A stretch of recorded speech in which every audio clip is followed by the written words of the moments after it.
raised. You know, Dick, as a pitcher, you put your last couple starts behind you. Scott Baker's got to keep the ball down, bend his back, and establish, hopefully, down in the strike zone early in the ball game. Good fastball right there from Baker. Upton swinging right through it.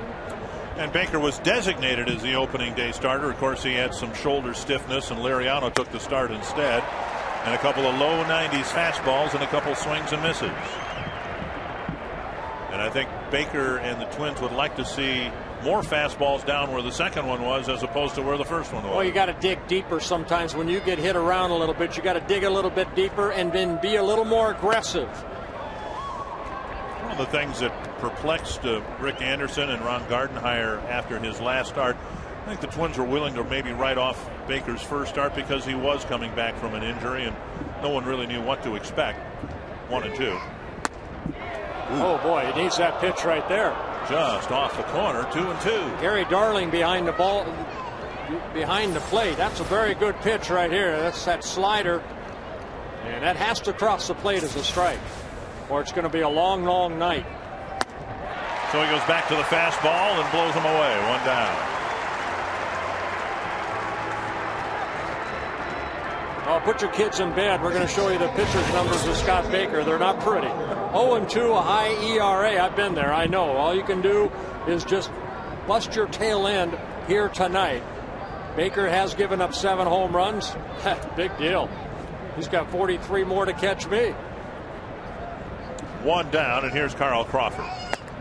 And a fastball. I figured it out. If Baker pitches the innings I did when I gave up 50, I pitched 270, almost 2 innings. I think he'll give up over 100 home runs. So he's on a pace that he doesn't want to do that. There's the outside corner, 0-2. Started to say what puzzled Ron Gardenhire and Rick Anderson was Baker, after his last start, talked about mechanical adjustments or things he needed to do differently. What they want to see is him do that, make those adjustments while he's out there. After the game, you know, as they say, the horse is out of the barn. Yeah, very good point right there, Dick. You know what? I mean, I wanted to be told at that time that maybe I'm dropping my arm, that I'm not bending my back, so I can work it there. I don't want to be told after the ball game I get my butt kicked. I want to be told at that time. But Baker right now, very aggressive, and he needs to maintain this. 1 inning doesn't make a season. You have to keep it going, but you take 1 out at a time. The first 2 came on a strikeout and a ground ball out. 2 down, and here's Longoria. Just off the plate, ball 1. And if you missed, you missed down in the strike zone. Baker gets to that balance point. Now explode. And see, I still see him standing straight up. He's not bending over. To me, a good delivery is when I look at that center field camera and I look in on the catcher, as we have an opportunity to do. I want to see his number bent over, that I have to kind of look to see the number. If he's standing straight up and I can see the number, telling me he's not bending his back. He's not giving it all as far as his momentum toward home plate. Fastball up, and it's fouled back, 2-1.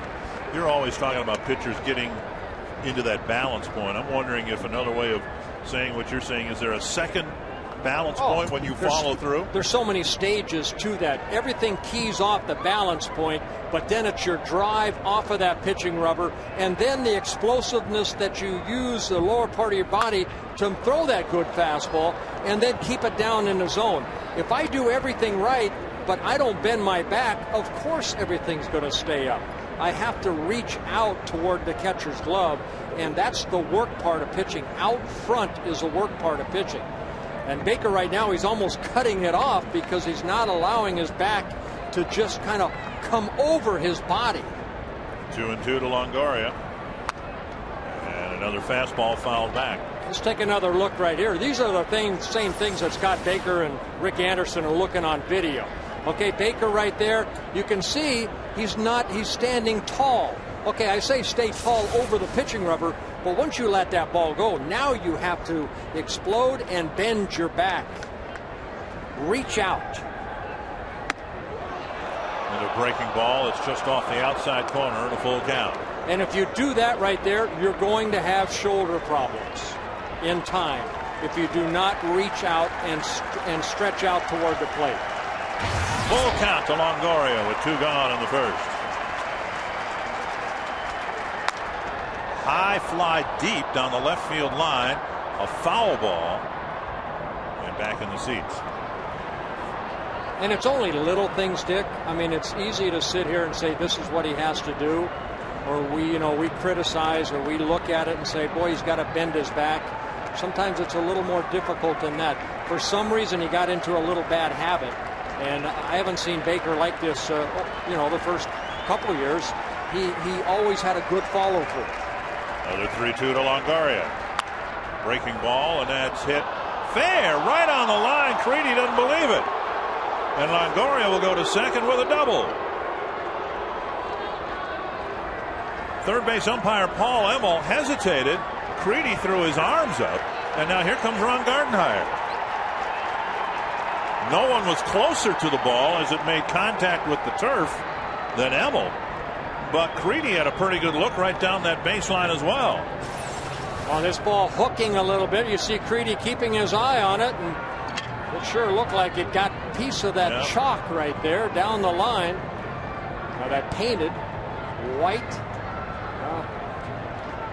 Ron Coomer, you're right down there. What do you think? Well, from our view here, I can't really tell fair or foul. It looked like there was green between the ball and the line. The other thing, we didn't see any chalk kick up, and you definitely see that here. You do down the line, even though it's painted? You would see something. Yep. What are you smoking down there? Here's Carlos Pena. Hey, Bly11. After the fat joke, wait till I tell Kuba what you said about him. You just broadcast the game, will you? Outside now, Baker, who was one good pitch away from getting out of the first, now is staring at the dangerous Carlos Pena. Yeah, Pena off to a good start. The average is low, but he's not really a average type guy. He's a career .251 hitter. His average is .243, but 8 home runs so far for Pena and 21 RBIs.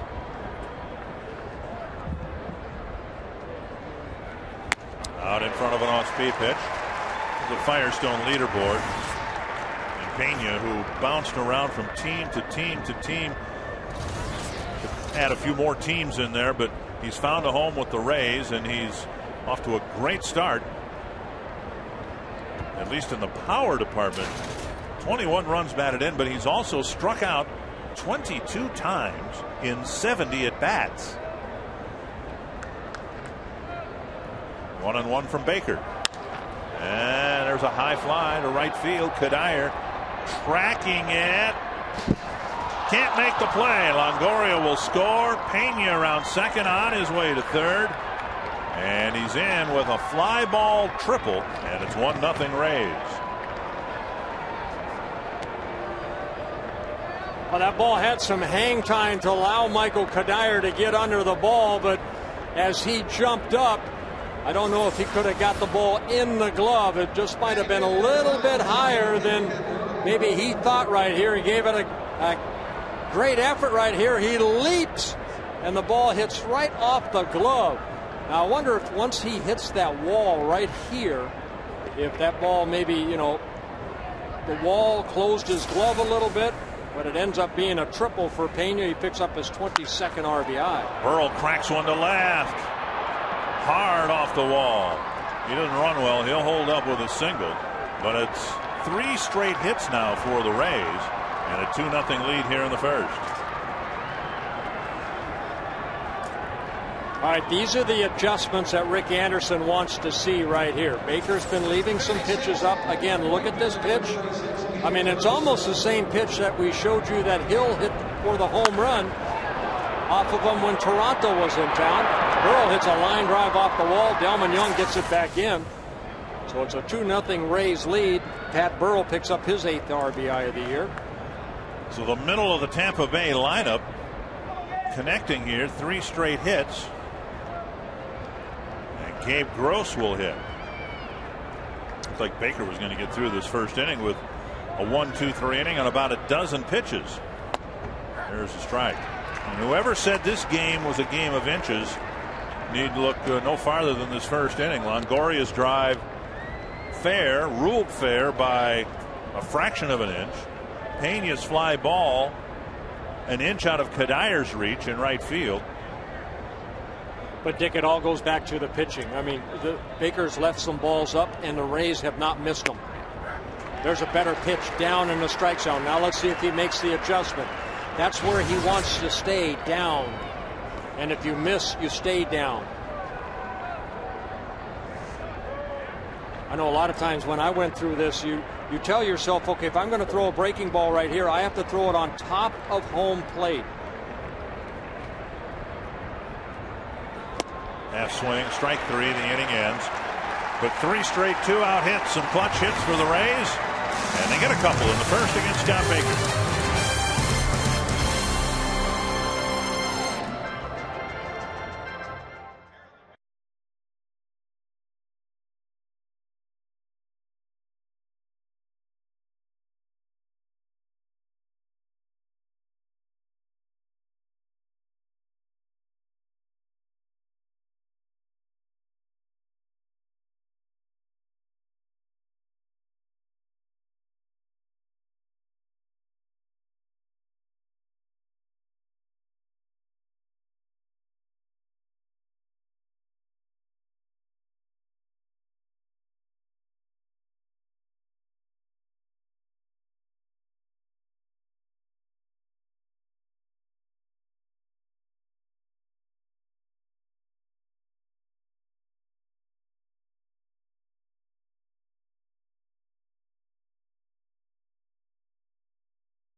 Denard Span, the leadoff hitter. Alexi Casilla hitting second. Then Justin Morneau's done very well against the Rays. Jason Kubel, Joe Creedy, Michael Kadire, Delman Young, Jose Morales, and Nick Punto. And let's look at my scouting report on Jeff Newman making his 4th start of the year, just his 6th major league start. Now, this guy is 6'9", 280 pounds, and one thing the scouting report says he's trying to do is stay on top of that baseball, creating that good downward angle. So it'll give you a different look right here. And I'm sure a lot of the hitters, I wanted to ask Ron Coomer throughout the ballgame, to face a guy this tall that's straight over the top, it's got to be tough. And that one comes across chin level, high, ball 1. And that even wasn't caught by Navarro. Looked like it might have gotten Gary Darling, the home plate umpire. Hey, he can get that fastball in the low 90s, between 90 and 96 miles an hour. He'll mix in a curveball and then the sharp slider and a split finger. 2-0. Span did not start yesterday. Made a pinch hitting appearance, drove in a couple of runs with a single, and then in the 9th against Kerry Wood wrapped into a double play. 2-0. 2-1.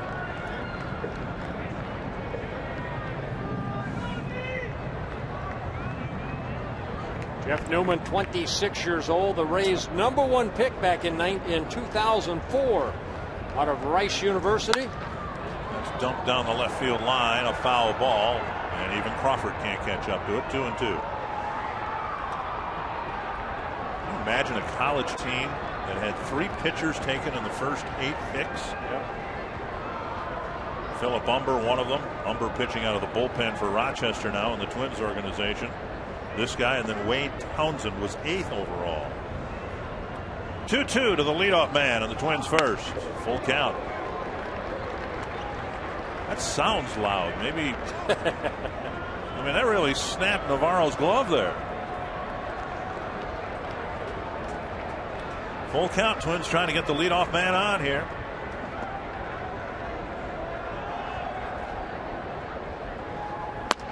After a pitch that might have been up and away. Span strikes out, 1 down. Well, Newman in his first 3 starts, total of 16 2/3 innings, 9 strikeouts with 7 walks. That sounds like you're in a tunnel almost. Yeah. You know, the echo popping that glove. 1 down. Here's Alexi Casilla. Casilla pulls the bat back and takes the ball.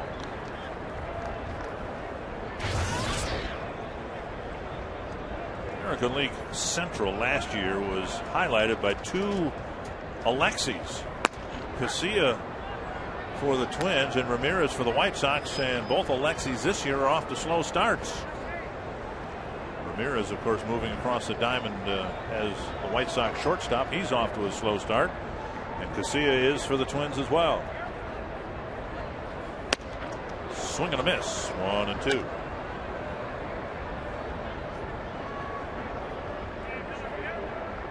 Casilla hitting .263 as a left-handed batter.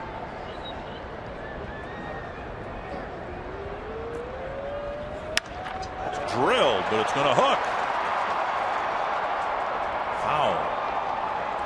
So Neiman came inside, and Casilla was waiting for it.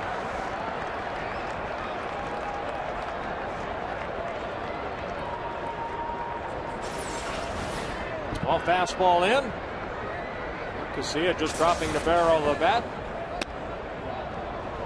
Up high, 2-2. Neiman's starts have gotten a little bit better all along here, and his overall numbers skewed a little bit because he gave up 5 earned runs in his first inning of the season.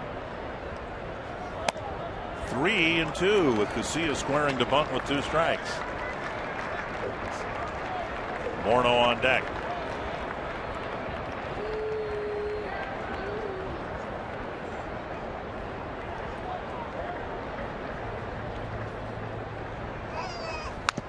Foul tip, and Navarro can't quite hang on.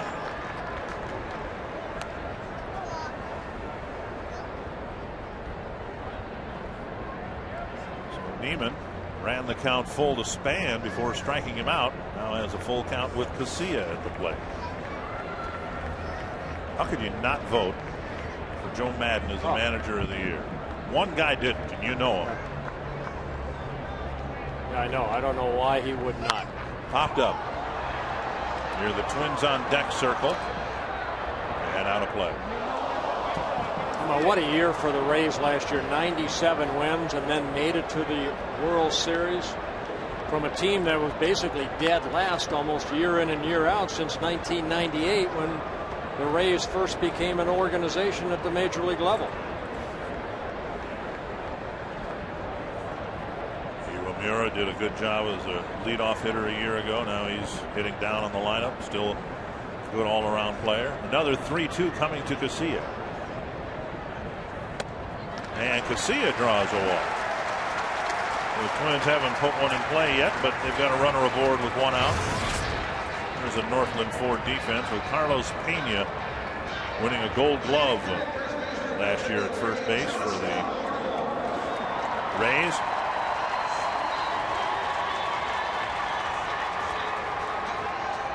Here's Morneau. You're going to see a lot of Gold Gloves, I think, in this guy's locker one day. Justin Morneau. Ouch. And Neiman, who nearly walked Span, did walk Casilla. Hits Morneau with the first pitch.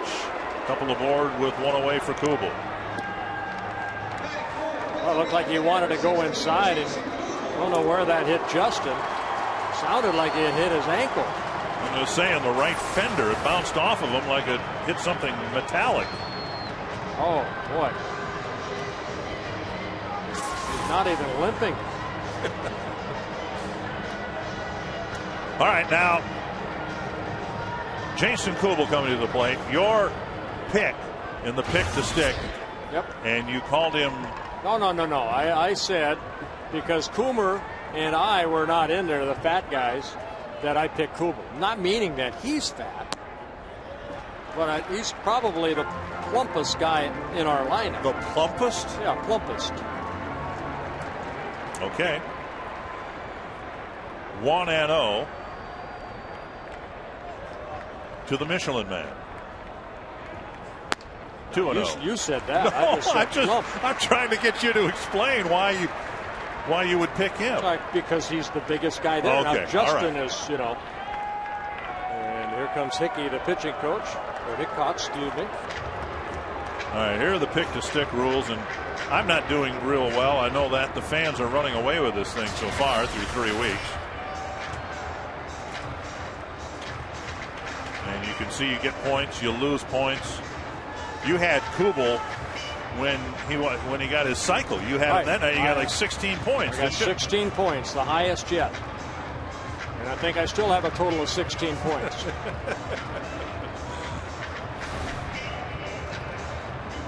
Thank you, Plump Man.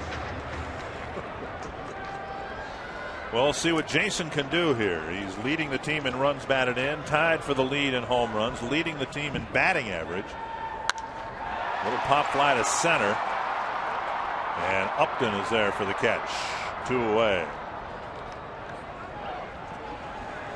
And that'll bring up Joe Creedy.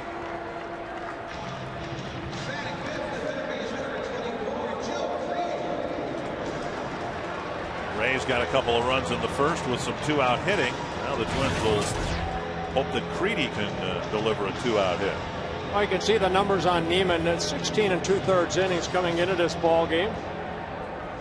18 hits allowed, 3 home runs allowed. He's allowed a home run in all 3 of his starts so far this year. Creedy with 11 hits as a Twin, 5 of them for extra bases.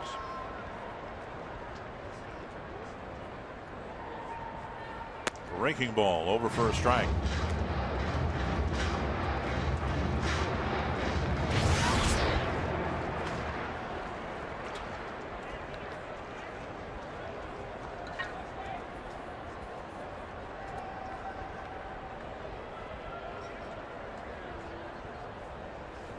Swing and a miss, 0-2.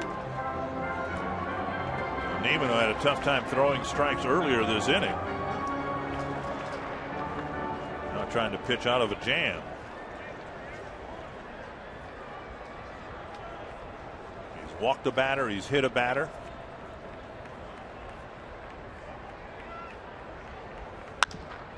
High fly right field. Gross there for the catch. So the Twins strand a couple. The Rays score a couple.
second inning. One thing to keep an eye on are stolen bases.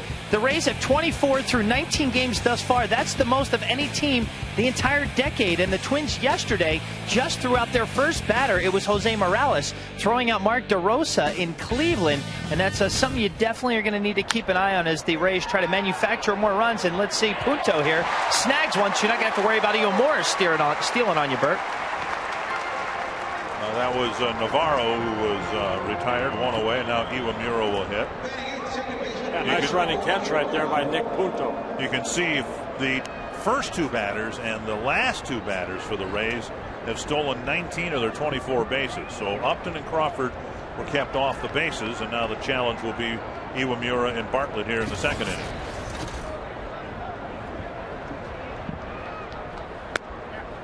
And Baker needs to do more of that. During the offseason, Baker was one of the stars of Twins players involved in a commercial where he shows up at the Target Field construction site and he says he's here to paint the corners. And that's what he needs to do, paint the corners more and not throw as many pitches down the middle of the plate. Well, just keep the ball down in the strike zone. That's what's really hurt him, is just balls up in the strike zone.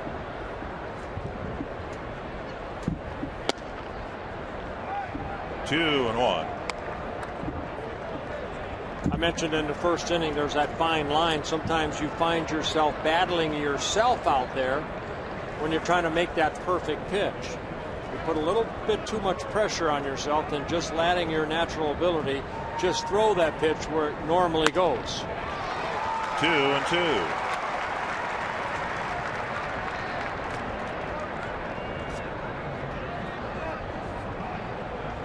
Dissect everything, and then pretty soon your mind is just saying, boy, you know what, now I just have to get back to just throwing the ball. Keep it down in the strike zone. Into the upper deck, still 2-2. Imagine too, one of the problems, Baker can be down in the bullpen and he can have everything ironed out and everything feels good and the pitchers are down around the knees, and you take the mound on game night and things tend to get out of whack again. Yeah, that line, that third base line or the first base line can tighten up a lot of guys. I've seen a lot of great guys have great stuff in the bullpen, but you need to take it out to the mound with you. And Baker's been able to do that. He's just hit a little bump in the road right now, and he hopes to get out of it very quickly. 11-4 last year, an ERA at 3.45 in 28 starts.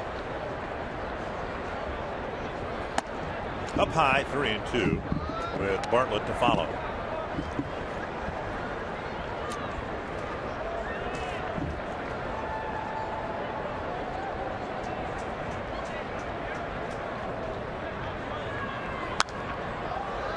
Another foul back. Iwamura, as we said, normally last year hit at or near the top of the order, and of course 2 years ago was the third baseman for the Rays, moving to second base with the arrival of Evan Longoria. Signed by the Rays in 2006 as a free agent out of Japan. Career .279 hitter coming into this year, his third with the Rays. Third strikeout for Scott Baker.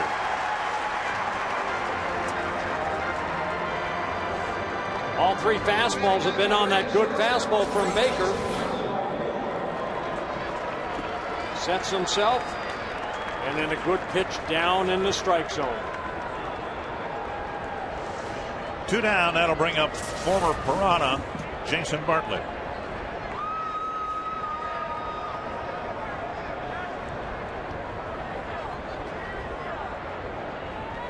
Bartlett off to a really good start. He's even hit a couple of home runs. Swing and a miss, one strike. Yeah, Joe Madden credits Jason Bartlett last year for really stabilizing the infield and his attitude that he brought over to Tampa Bay. Which is interesting because at one point Bartlett was sent down by the Twins because Ron Gardenhire wanted to see more of that attitude, that take charge attitude in the infield, and obviously Jason picked that up and brought that with him to his new ball club. Well, sometimes it's just the maturity part. You know, when he was sent down, he came back up, and Gardy credits him for being more aggressive. and he had some very good years for the Twins. Career .272 hitter as a Twin, Jason Bartlett was. Spent 2004 to 2007, 4 seasons in a Twins uniform. To the Rays along with Matt Garza. Probably happy he's not pitching in this series because he never pitched very well here. Bartlett checks his swing, 1-2.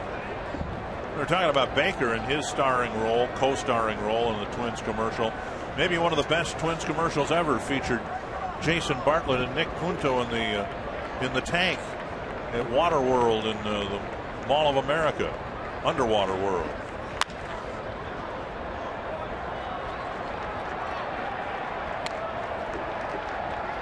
Nice play by Ryan. There they are, Punto and Bartlett. The piranhas in the tank at the Mall of America. 1-2. Baker got this close to getting out of the first inning, but couldn't quite get it done, and he strikes out Bartlett. 4 strikeouts the first time through the order, but the Rays still lead the game 2-0.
In the lineup, we needed a right-handed power hitter, and what we did is we signed a guy like Joe Creedy, and we got Michael Cuddyer back, who's leading off, who was hurt last year. The one thing about Joe Creedy is he's a big power guy. Things have not worked out so far for Joe. Early in the year, his average is down a little bit, even though he's hit some home runs. As you saw right there, that is the work that goes in pregame show, guys, or in BP, with our hitters working to hit the ball to right center field and letting the ball get deep. With a guy like this Neiman tonight, it's very important for them to really let the ball get deep, because you're going to have a tendency off this 6'9" guy to swing at high fastballs. Joe Creedy and Michael Cuddyer today in BP, and early BP, awesome. Hey, Ron, can I ask you a quick question as a power hitter yourself? When you get into that, I guess, pull mode, is that what you would say sometimes you get into? You know what, Bert? You try to hit it back up the middle? I think what you try to do is you almost between the pitcher and the second baseman and drive it right over their head. And what happens sometimes is you want to do a little too much. You know, for Mike, he was hurt last year, and Joe with the new ball club. Your body, you get too aggressive, and your body kind of rushes out towards the pitcher, and you end up hooking around balls. We've seen a lot of ground balls to short and third. And all early BP and regular BP today, both of these guys were driving the ball to right center field. And we all know that's what gets you out of the slumps. Let me ask you one other question. When Cuddyer's up, say his left foot is pretty much, even with the back foot. When you pull, now there's a fly ball to the outfield. Looks like Upton's going to catch it. But do you open up, or do you try to stay closed and, say, point it towards second base? When you look at this swing, what you're going to see, Bert, is his front foot should try to stay closed. And when you pull the ball, see he's coming open. The other big key to that thing is the pitch is up out of the zone. With this 6'9" guy, everybody's going to have a tendency to swing at the ball above their belt, which is not a strike. That's the hard part when you're facing this guy. But your front toe, no matter where you're hitting the ball, needs to stay closed. I mean, this is a different angle that you normally don't get. This guy's 6'9", Neiman. I mean, it's a completely different angle, isn't it, Ron? It definitely is. We said this in the scouting report in a pregame show. Your sight level has to change, and you got to take some pitches early in the game to get used to seeing where the ball's coming from. It was like facing Randy Johnson our first time. You just have a hard time seeing it. Chrysler key stat showing you the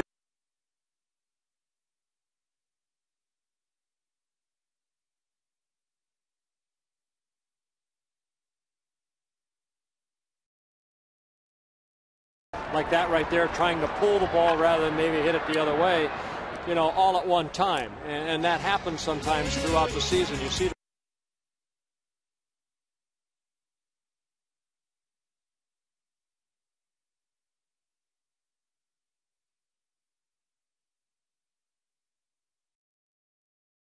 he's trying to, you know, fit in, and sometimes it takes time. 2 gone, and here's Jose Morales. Twins didn't get much done offensively last night, but Morales had his first 4-hit game as a big leaguer. To center, hit pretty well. Upton is there, and Morales has gone on 1 pitch. 5 in a row, set down by Jeff Neiman.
Brought to you by Explore Minnesota. You can visit exploreminnesota.com and plan your next Minnesota vacation today. Those are grizzly bears at the Minnesota Zoo in Apple Valley. That exhibit opened last summer. They can reach up to 1,300 pounds. Wow. And get over 10 feet tall. And coming up this summer at the Minnesota Zoo, they're bringing back giraffes and zebras for lunch for the grizzly bears. Yeah, great zoo. I've been to the zoo. Yeah. Very, very nice. I love the monkeys. I like looking at the monkeys. And they, I think, enjoy looking at you. Yes, they do. They throw things at me. A lot of us wish we could. It's just that they get away with it. 1-1. Upton, Crawford, and Longoria facing Baker in the third. Oh, B.J. Upton just activated on April 13th. He started the season on a disabled list, still recovering from left shoulder surgery he had over the winter. There's the outside corner, 1-2. Good job of Morales right there, really giving him a low target. That can also help Scott Baker when that catcher gets down very low. And he set up, down, and away, and the pitch was up and in. 2-2. Yeah, as a pitcher, our end result is throwing it through the glove, not to it. You don't want to throw darts. You want to throw the ball through the glove, so your concentration is right there. Morales gives them a good target. Now throw it through the glove. High fly, right center, fairly deep. Cuddyer under it, giving away now to Span, who makes the catch, 1 away. Twins fans, here's your chance to share your favorite Twins memory. Go to the Fox Sports North Facebook page and upload a video or photos including details of your favorite Twins memory. If chosen, you could be featured in your own Tales from Twins Territory commercial on Fox Sports North. Oh, you played for the Twins a lot of years here at the Dome. One memory that you have. Well, I think if you ask anybody part of that '87 team, there's a fly ball to Delman Young for the second out. There you go. It's going to be coming back from defeating Detroit. Right. I think everybody on that ball club's going to remember that over probably winning the World Series. I had a writer from the Sporting News asking me in Cleveland over the weekend some of the great baseball memories here, and I mentioned that. I said, you know, what's interesting about the Twins' tenure here, great moments in the World Series, but any ballpark can have those, but there are probably two things that happened here that wouldn't have happened or haven't happened anywhere else. The rally when you guys beat Detroit, and then the magnificent scene here a couple of years ago on the final day of the season when 40,000 people stayed to watch a game on television. I don't know that you could have done that anywhere else but the Metrodome. Yeah, when Kansas City beat Detroit to allow the Twins to get in the postseason. 1-1 to Longoria, who hit the disputed double down the left field line with 2 outs in the first. And before Baker could wrap up the inning, a triple and single followed, and the Rays had a couple of runs. You know, you fans out there, believe me that these players out there, yeah, they want to perform well, but they want to perform well for you. And Twin fans are awesome. I mean, what they did in '87, that enabled us to get that World Series championship back to Minnesota, or to Minnesota for the first time. Two Hopper to Creedy. Thank you. On target over to Morneau, a 1-2-3 third, and 7 in a row set down by Scott Baker.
Reset. Yeah, Scott Baker only hiccuped early in the first inning with 2 outs. Longoria the double, and then Pena hitting the ball high off the baggie, off the glove of Michael Cuddyer. Then Pat Burrow getting the RBI single for the 2-0 lead.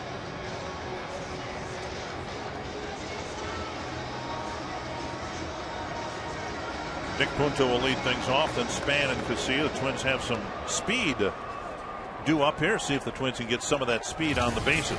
Neiman at times here tonight has had a tough time throwing strikes. See what he can do with a smaller strike zone with Punto at the plate. Ball one. Twins don't have a hit. They have taken a walk, and Morneau was hit in the ankle by a pitch.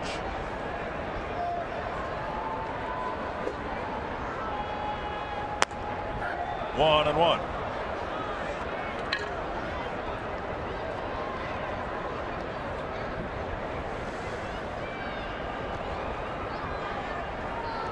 Neiman spent most of last year in AAA for the Rays.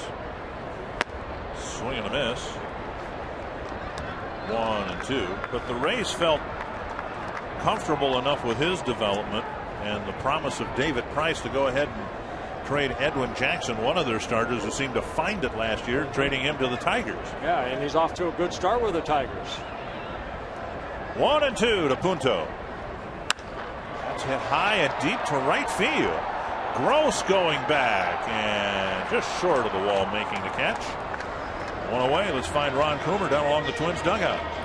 Well, guys, with Denard Span coming up, the one thing we talked about in pregame, and the other thing that I know Joe Vavra and the Twins offense is going to have to work on, is having Denard Span hit balls past the two corner infielders. We're going to see the Tampa Bay team really squeeze our hitters, especially Denard and Carlos Gomez, if he plays this series, in on the corners by a good 15 feet from where their normal position is, and the first baseman Pena is way in from where a first baseman should be playing.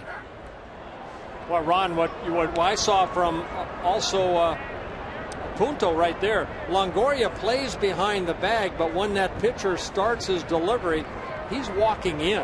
I mean, he's looking for the bunt. That's the old third baseman trick: play back and then start walking in and set him up. Span gets the first hit of the ball game for the Twins. A solid stroke to right. Yeah, that'll rule now. That's real important right there, guys. When a pitcher comes into Denard, that he's going to be able to turn on the ball and hit the ball past the drawn-in infield. He took a strike one in there, and then Neiman went back in there, and Span was ready for it. You know, we saw that the other day in Cleveland, Dick, when Casilla was up and DeRosa was in, and Casilla slapped it by him. Remember, for his base hit. The one thing that Denard is going to learn to do that he did right there is just drop the barrel of the bat from where his hands start up high. Just drop the barrel down on that pitch, down and in. Span goes. Casilla does not bunt at it. Span slides into second with the ball getting by Navarro. So it'll be a stolen base for Span. He got a great jump, and he moves into scoring position. Well, remember in the postgame, I don't remember, talked about if there's a fast guy on, what do you try to do? Well, that high leg kick right there by Neiman, I mean, Navarro has no chance even if he catches the ball. That's strictly stolen off of the pitcher. Span ends up stealing his fourth base of the year. 1-0 to Casilla. Ron Gardenhire with the stopwatch to see how quick Neiman is home. Also Jerry White with one at first base.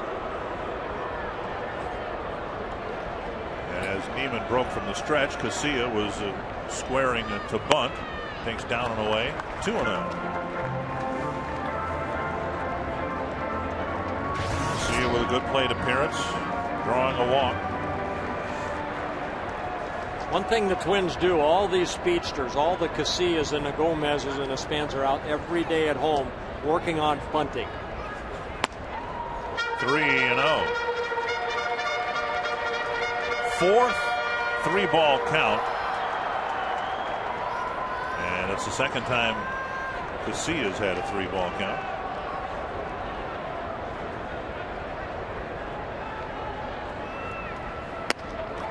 Right down the middle, 3-1.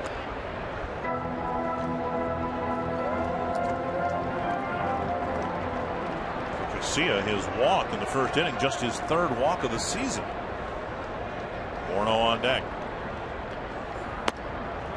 And now he's doubled his walk total in his first two plate appearances. First and second, both Span and Casilla can run. And Morneau at the plate. You can hook a Justin Morneau fishing lure Friday night when the Twins host Kansas City. The first 5,000 fans 18 and older will get the Morneau lure courtesy of Rapala.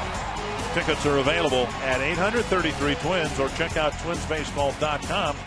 And my goodness, that's May 2nd or May 1st, and the fishing opener is May 9th. And look at that, he signed all of them. Unbelievable. With a little tiny pen. Yeah.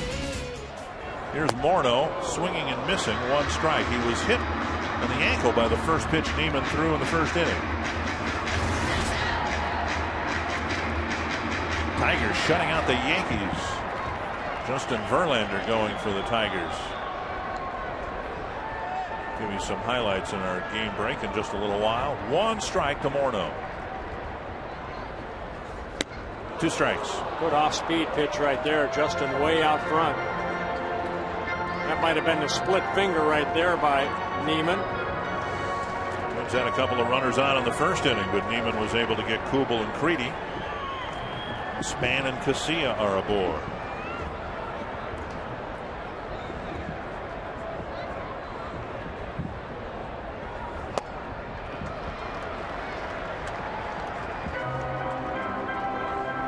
Double steals are risky, particularly with Morneau at the plate, but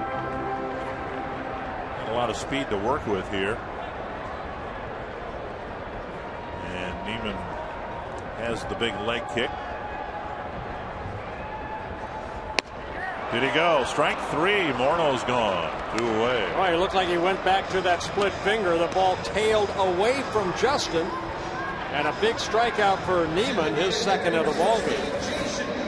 Watch this ball right here. Just keeps spinning away and then dropping into the glove of Navarro.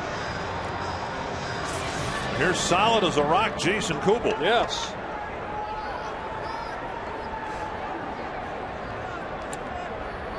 Kubel came up in this spot with 1 out in the first inning and hit a fly ball to center. Strike on the outside corner. It has been a magnificent year for Kubel.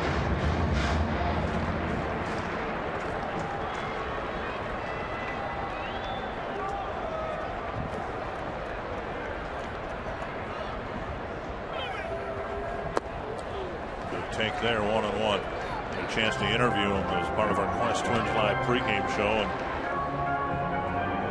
I asked him, whether succeeding with men on base is part of the success is not being afraid to fail, and he says he's been a run producer at the major league level, would like to produce some runs here. That helps his confidence at the plate. Lead runner goes and there's no throw, and now Casilla will go to second. Well, we talked about the double steal when Morneau was at the plate, and that wasn't exactly how you practice it in spring training, but now they're both in scoring position. Always harder for the trailer to take off. Casilla jumps and he does kind of a no man's land, and then as the ball is dropped by Navarro, he scoots into second. Span got a great jump right there. Now a base hit might tie the ball game. Twins need a 2-out hit. The Rays got 3 of them to score 2 runs. Some dialogue between Gary Darling, the home plate ump, and the Tampa Bay dugout. We believe the count is 1-2.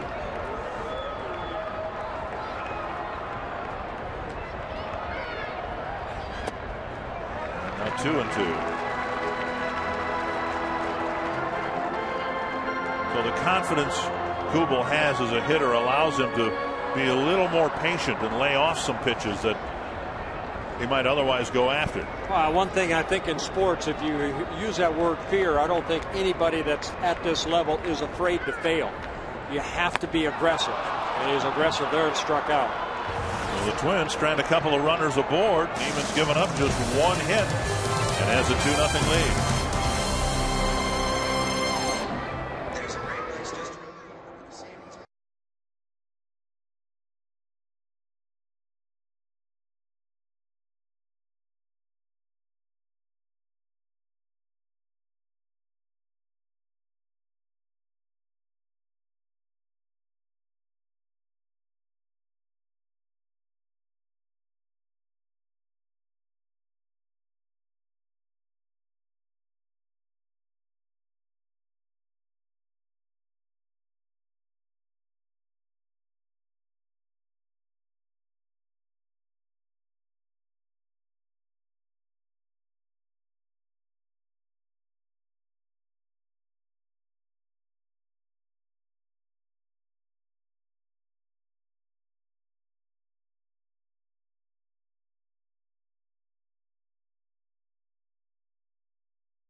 Pena standing in the box, who are the 3 Rays to have 2 100-plus RBI seasons.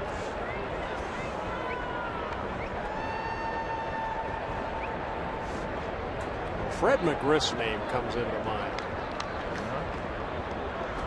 Pena drove in a run with a fly ball triple just out of the reach of Michael Kadire in front of the fence and right. Pena, Burrell, and Gross.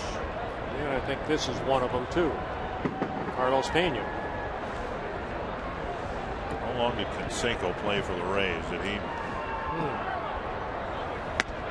swing and a miss? 1-1.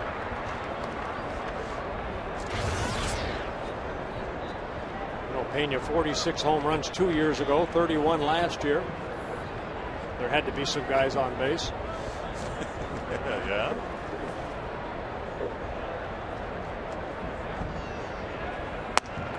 But the guy who's in Baltimore now, Aubrey Huff, he had a couple of good years with the Rays.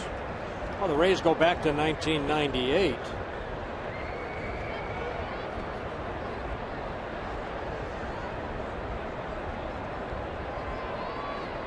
Two and 1 to Pena, and now 2-2.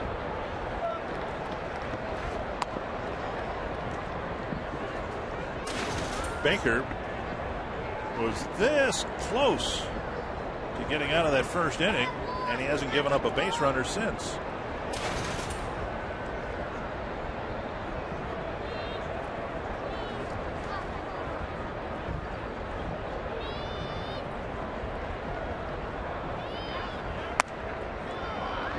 Close pitch, and it's a full count.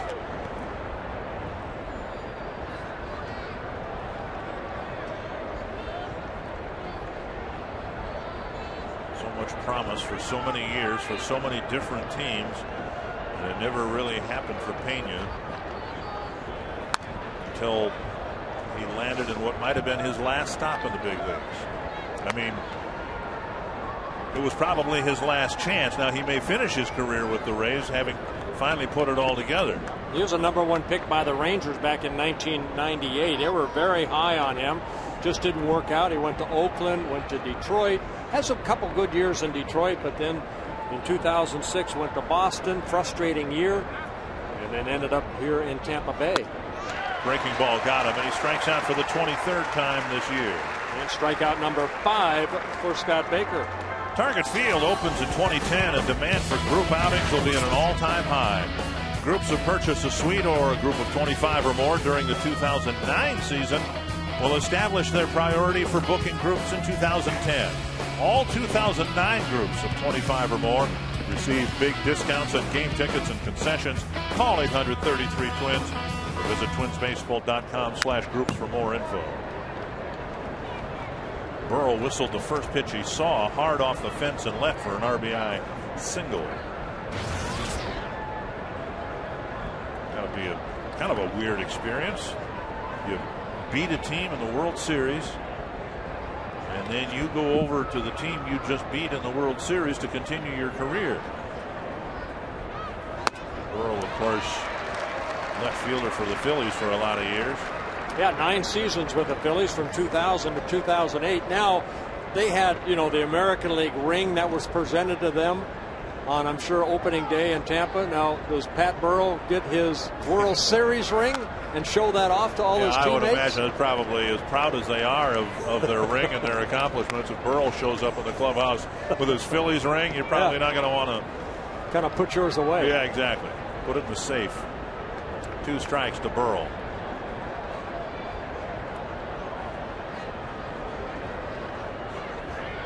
Burrell came into the year his 10th year at the major league level, 251 home runs, and a good breaking ball right there. And Baker picks up his 2nd straight strikeout of the inning and strikeout number 6 in a ball game. And that'll bring up Gabe Gross.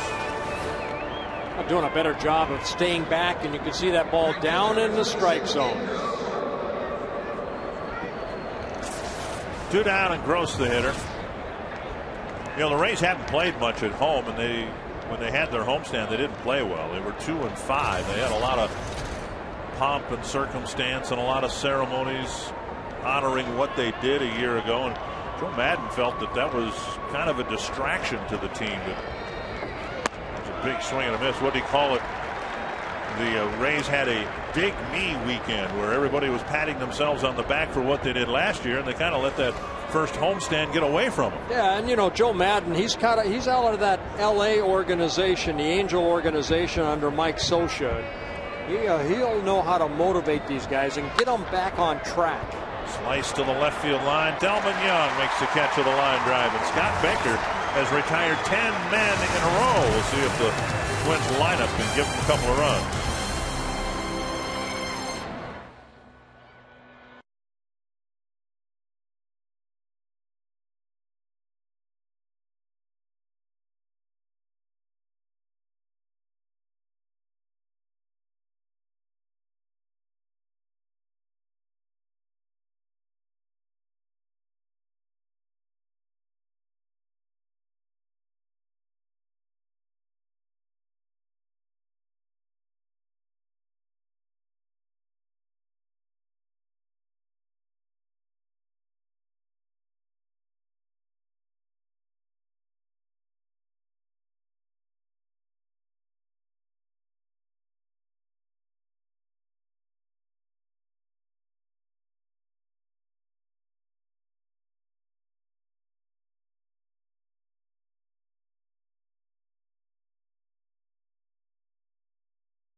Quest. Get free 2 gigs online backup service with Quest high-speed internet. By Grand Casino Mille Lacs and Grand Casino Hinckley. Expect grand. And by Chrysler. From power and efficiency to innovation and style, it's the way our vehicles come together that sets us apart. Chrysler. 2-0 Rays. Bottom of the 4th. We'll see if maybe this is the inning where the right-handed batters put it all together. It'll be Creedy, Kadire, and Young facing Jeff Niemann. And you know what we forgot yesterday in that game in Cleveland? To wish Joe Creedy a happy 31st birthday. Is that right? Yep. I feel terrible about that. I know, me too. 2-0. It's belated, but Joe Creedy, happy 31st.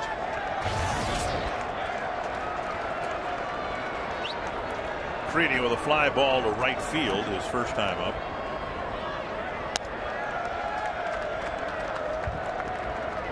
Haven't been able to take advantage of Niemann and his, shall we say, erratic control. He's fallen behind a lot of hitters. Fouled back, 2-1. He's walked 2, hit 1, and twice now, really, the 2 times the Twins have had runners on base, they've had the right guys up at the plate to drive in some runs. They just haven't gotten it done yet. Well, you know what Niemann did is he made 2 good fastballs to Creedy and Kubel to get out of the inning. Here's a fly ball, fastball that Upton's going to get under, and then he made some very good pitches to Morneau and Kubel to strike him out to end the 3rd. Twins fans, you can ask us a question online at carsoup.com/baseball. And tonight, Tate Tibor from Bismarck, North Dakota, wondering what's the longest home run ever hit in the Dome. Now, Jason Kubel hit a grand slam here a week and a half ago that landed just about from memory where the longest home run was hit. Ben Ogilvy, right? Right. I think Ken Herbeck hit the longest. They measure this one at 481 feet. Now watch where it lands. That's just about 6 rows up over the railing. Kubel's drive was hit farther out in right center field, and in my mind, a much farther home run than the one measured at 481 feet. But didn't Kent Herbeck hit one? Yes. I mean, that was even further. Yeah, I broadcast Ogilvy's in 1983, and then a year later, Herbeck hit one almost up in Kirby Puckett's banner up there against Charlie Huff. Oh, true. And they measure it.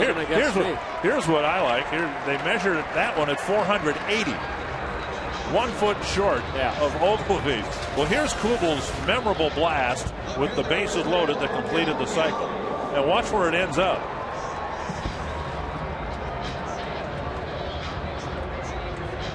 Right by the 210 section sign. 2 sections over, more towards center field. Right. You see, Kubel's ball was there, and Oglesby's ball was up there. Kadire aboard, and here's Delman Young. So to answer, Jason Kubel, since there were not measuring this year, right? They stopped measuring the home runs this year because I think everybody realized it was a pretty inexact, I won't even call it a science, but I would imagine at Target Field next year they'll have everything stepped off. 1 strike to Young.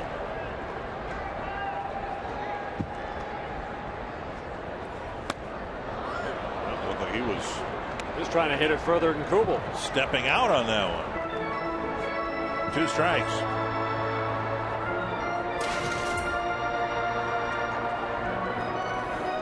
Guys, I've seen a couple long home runs here. Mo Vaughn about hit puck right in the 34 on his bat one day. Right. And the Mark McGuire home run off Frankie Rodriguez to left. Yes. If there wasn't a dome, it might still be flying. What I remember about that, and Coom, I'm sure you do too, the next day Kirby Puckett, who was traveling with the team, but couldn't play because he had the glaucoma. He was, hoping, and we all were praying he'd play again. The next day, as the team was stretching in left field, Puck went up to the seat and, That's right. and yelled all sorts of abuse on Frankie Rodriguez, who was stretching out in the field. Puck looked like an ant. He was upset. We couldn't hardly see him. Hey, guys, remember the ball that David Ortiz hit off the light tower up there? And it wasn't a home run. They called it a bounce back on the field. Yeah, there's been some long ones here. Mark Whitten hit one that the dome kind of held inside, too. That was a long one when he was with Seattle. 2-2 to Delman Young. Kadire dives back. The Twins stole 3 bases without scoring a run in the 3rd. Well, there won't be lights, there won't be cables, there won't be fabric over Target Field. So if you give one up, a big one, we'll all watch and see where it lands.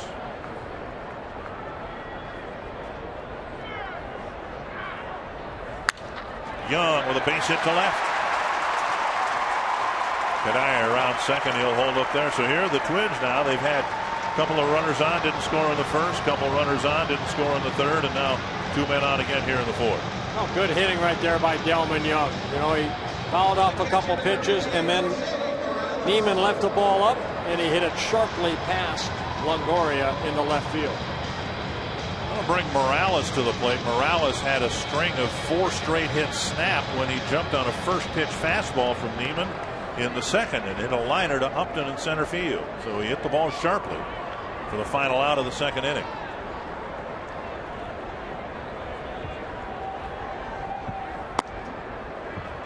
Twins have had some switch hitting catchers before, most recently Matt Wahlbeck. And of course, the most famous switch hitting catcher the Twins had was Butch Weiniger. Favre pretty impressed with this young man and his ability to hit and take pitches now. 2-0. Any other switch hitting catchers come to mind? For the Twins? For the Twins. And here comes Jim Hickey again. Give us time to maybe look it up. Sal Butera probably should have hit left-handed, but he was only a right-handed hitter. Oh, you've got a lot of venom in you tonight. My goodness. A quick trip to the mound, 2nd trip to the mound by Jim Hickey. When you think of the Twins catchers going back to Earl Batty, I think of George Meadowall and Phil Roof and Tom Tuschinski. then Butch Weiniger came along. Right. Tim Wadner, Brian Harper, Danny Adwal. I don't think he was a switch hitter. No, he wasn't. 2-0 to Morales. Line to the second baseman. Boy. Twins, and specifically Morales, getting in some tough luck here. They're held scoreless after 4. It's 2-0 Rays.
Drove in Longoria after he had a 2-out double, and then he later scored.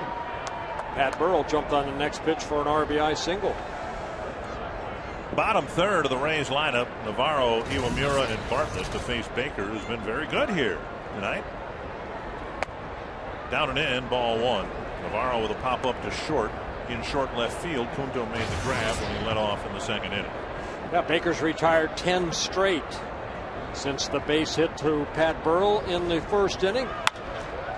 Catch it. There's a game of inches thing again, just beyond the reach of Casilla. And it's a leadoff hit for Navarro. Well, he timed his leap perfectly. The ball was just a little bit too high. Casilla going to his left, leaps, and the ball just over his glove into right field. And a nice flip. Leadoff man's on. Here's Iwamura. Creedy coming in a step or two at third base. That ball gets away from Morales, and bluffing a bunt, Iwamura pulls the bat back. And the runner advances into scoring position on the pitch. Take a look at the pitch right here. He wants it away. It's down and in, and short hops. Morales. A wild pitch. Yep. Should be charged to Baker.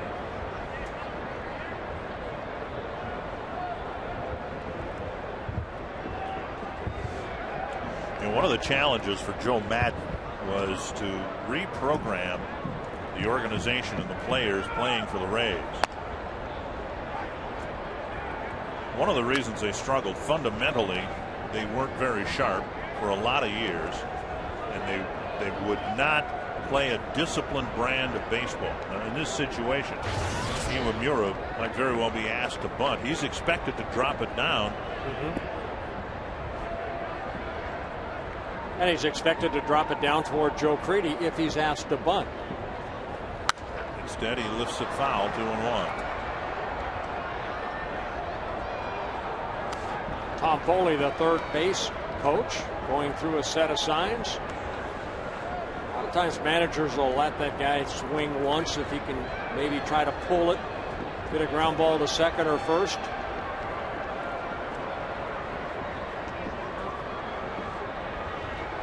Joe Crede still looking possible bunt as Morneau is at first base.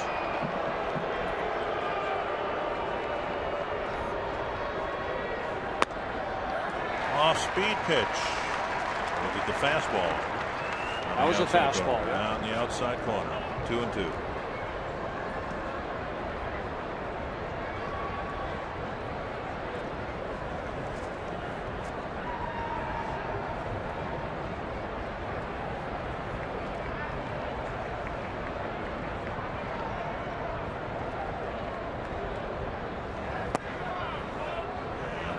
Sprawls to make the catch, a full count.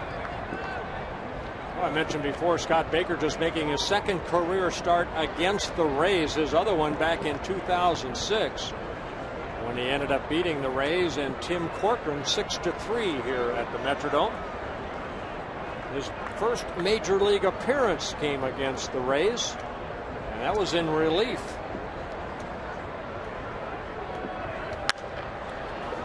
Iwamura flicks the bat out and flares one foul. Still 3-2. Baker made his first major league appearance on May 7th, 2005 in Tampa. He pitched an inning of shutout baseball in relief of Kyle Loesch. Twins won that game 8-1.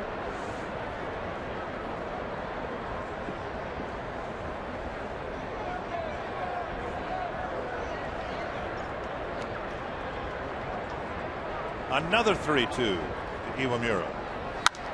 Fly ball center field. Bernard Span over a few steps. And not a productive at bat for Iwamura. One down. Back to our trivia question involving players who've driven in 100 or more for the Rays twice. You had Carlos Pena. I threw out Aubrey Huff. Fred McGriff. Are we ready for a ding, ding, ding, ding, ding? Oh, Jack, you move a little slow. Ding, ding, ding, ding, ding, ding. Affleck. Pena missed some time last year, drove in 102. The year before, he drove in 121. Here's Bartlett. Outside a ball. Twins need to keep an eye on the second base runner Navarro. Now, he's not, known for his speed, but he got a pretty good jump off of second base on that last pitch toward home. Morales threw out a runner yesterday in Cleveland, the first catcher to throw one out. Little looper into center field, a little dive for a base hit. Span comes up firing. Ball comes through, and it's an RBI single for Bartlett, and now a 3-0 lead. Well, Bartlett picks up his 6th RBI of the year. Kind of an inside-out, soft little liner into right center.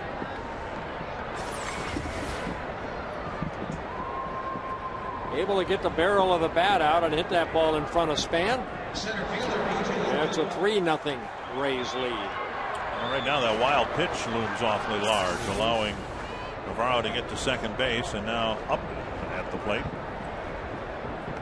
Upton 0 for 2 tonight, hitless in his last 18 at bats. And he, like Pena, really has had a hard time making contact. 47 at bats on the season and 18 strikeouts. A little pop up, and Casilla makes the catch. Castillo was looking at the runners. Remember, Luis Castillo used to do that, and Upton barely made it out of the box. And Castillo, I think, thought about maybe letting that ball drop and trying to get a double play. I think if it's maybe, outside, if it's on dirt or grass, but you don't know what it's going to do on the turf. And Upton did not really, scoot out of that batter's box. He still had the bat in his hand, maybe about 20 feet up the line. Here's Crawford. He's been admonished a number of times already by Joe Madden. Might be reminded of the necessity of running balls out again after that one. Right. 1 strike to Crawford.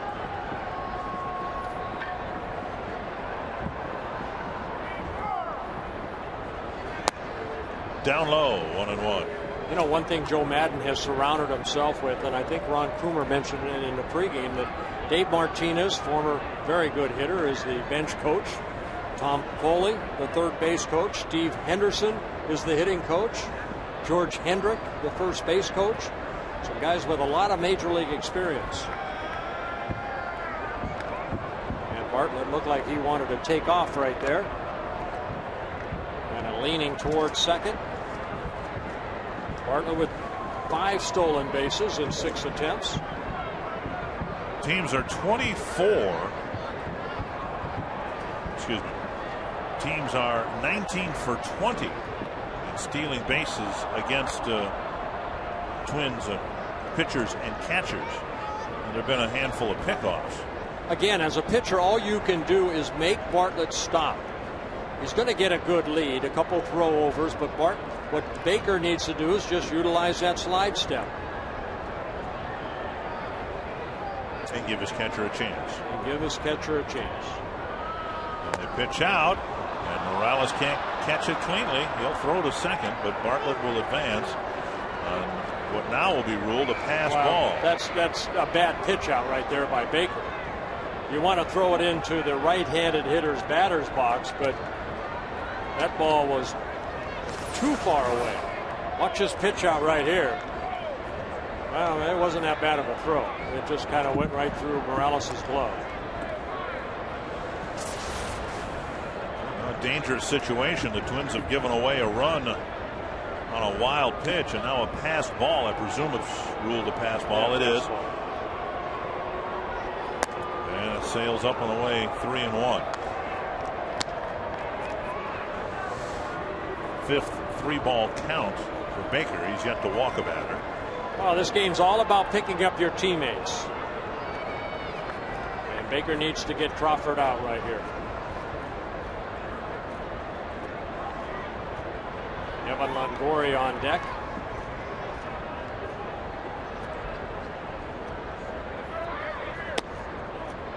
And Crawford walks. So the inning continues. And a dangerous hitter, Longoria, up with 2 on and 2 out. Well, first walk of the ball game for Baker to go along with his 6 strikeouts. Longoria hit the disputed double down the left field line with 2 out in the first, and then hit a ground ball to Creedy in the third.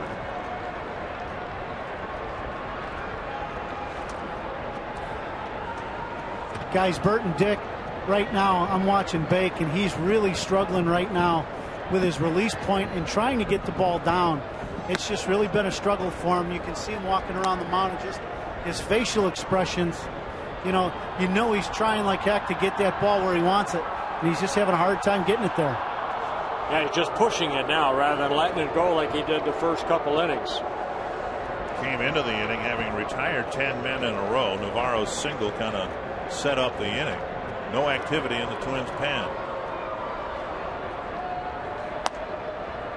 And I mean, he's not missing consistently in one direction or the other. He's just kind of all over the place. Well, what they need to do is, and I'm sure they have already, look at some tapes from last year. Rick Anderson's going to go out. And that's one thing that in baseball today, the videos that they can watch. But to me, being a former pitcher, I look at Baker right here, where he lands as far as his upper body. See, he's just standing up. And he's just, either his stride is a little bit too far, something is allowing him to kind of lock up. And he's just not reaching out. And to me, everything is working out front. What I mean about working out front, to throw a good curveball or to throw a good sinking fastball, your wrists have to, almost like you're waving at somebody, they have to wave down hard. Jim Pellinger, yeah, you got a good wave. I've seen you wave before. But it's just a matter of just being out front with the ball. Bert, I really thought he had it with his fastball last inning. He was kind of bent over like you were talking about, right, and way out in front with his release point. And, this inning, he just seems like he's struggling again to find that. 2-0 to Longoria. That's dumped to right field. Down for a hit.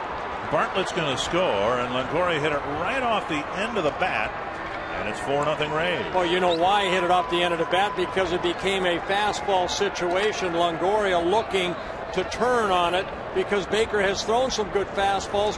That was a fastball that wasn't at 91, 92. I bet you it was probably 88, 89. So Longoria a little quicker. It's almost like a little cutter there. And Longoria right off the end of the bat hits it softly in front of Kadire. He picks up an RBI, his 17th of the year, on his second hit. So the Rays getting 2 in the first, 2 in the fifth. Still 2 men aboard with 2 out for Pena.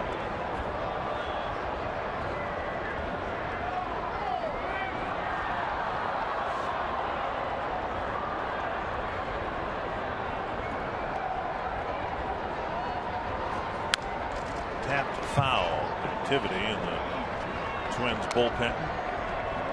As I was going to say, I mean, they have video from last year. R.A. Dickey starting to loosen up, and that's what they need to go back and look at. They can't look at the first 2 ball games that Baker pitched.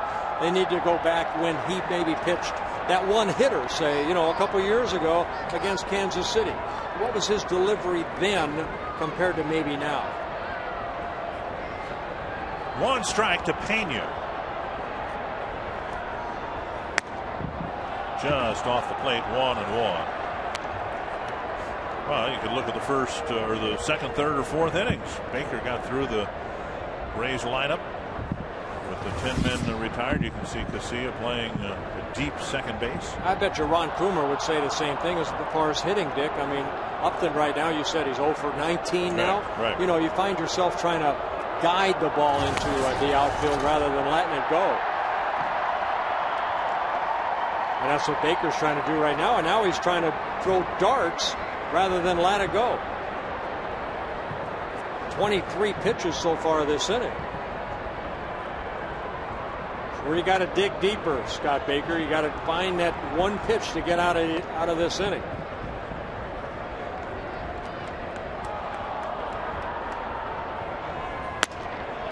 Mighty swing and a miss.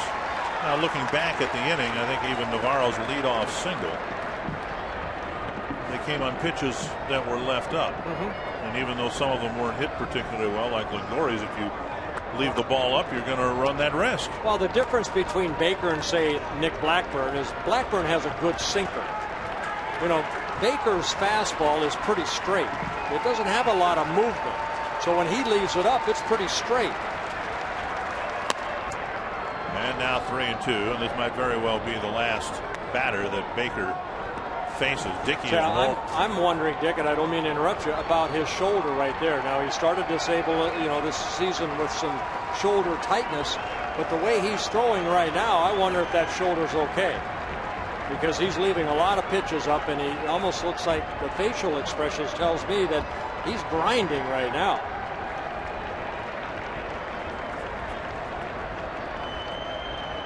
Full count to Pena. A high fly to center. If Span sees it, he'll catch it. The inning ends. 3 perfect innings, bookended by a pair of 2-run innings, and it's 4-0 Rays through 4.5.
We're at the Metrodome in Minneapolis, first of a 6-game homestand. Ron Coomer, Robbie Inns-McCoskey, Bert Blyleven, Dick Kramer, with the Rays in front 4-0. Hey, Dick, watch Anderson right there talking to Baker about elevation. You're getting the ball up. Now watch. See how he's using his hand, almost like waving. Get the ball out front. See, get it out front. And that's what Baker's doing. He's just kind of leading with his palm rather than the top of his fingers. Nick Punto leading off the Twins' fifth, needing to get something on the board. They were down 4-0 at this point yesterday and didn't do their scoring till it was a little too little and a little too late. See if they can get something done here in the middle innings against Neiman, who given up just a couple of hits. Strike called 1-1. But boy, I think everything you've said mechanically about Scott Baker, you could say about this guy. It's just the Twins haven't put things together at the right time against him. He's made some good pitches when he's had to, in the first inning and then in the third inning when he struck out Morneau and Kubel. He went to the split finger. And Punto, as he did in his first plate appearance, taking some pitches. It's 2-1. I mean, Neiman just making his 6th major league start. Now he had some arm problems that kind of set him back. Right shoulder surgery back in 2005. A lot of those little pop flies to the outfield. Crawford has it 1 away. Time now for a Dodge game break, and we will take you to Comerica Park, where the first place Detroit Tigers beat the Yankees. Maglio Ordonez, whose first 17 hits this year were singles, hit a home run off the top of the fence against CC Sabathia. And the Tigers went on to win that game 4-2. Sabathia now 1-2 for his new team. Here's Denard Span. I tell you what, the Tigers, who came into the season with so many pitching question marks, have a young ace in the making in Rick Porcello. And they have got 3 power arms now in their bullpen. Fernando Rodney, their closer. Joel Zumaya is back with them. And then Ryan Perry can throw as hard as those two guys. They got 3 power righties out of their bullpen. They get a lead late in the ballgame. They're going to be tough for teams to handle. You know what? It's only 20 games into the season. Zumaya has had a history of arm problems, as Rodney has. So we'll have to wait and see how if those guys stay healthy. Yes, that's a very powerful bullpen. 2-1 to Span. White Sox are rained out tonight against the Mariners. Kansas City leading Toronto 6-1. And Boston leading Cleveland 3-1 in the bottom of the 9th. Indians continue to struggle scoring runs. Span drives it to center. Upton there for the catch. 1, 2, 3, 4, 5, 6, 7, 8 fly ball out. There's only been 1 ground ball out, and that was Delman Young in the 2nd inning. 2 down, and that'll bring up Casilla, who's walked twice.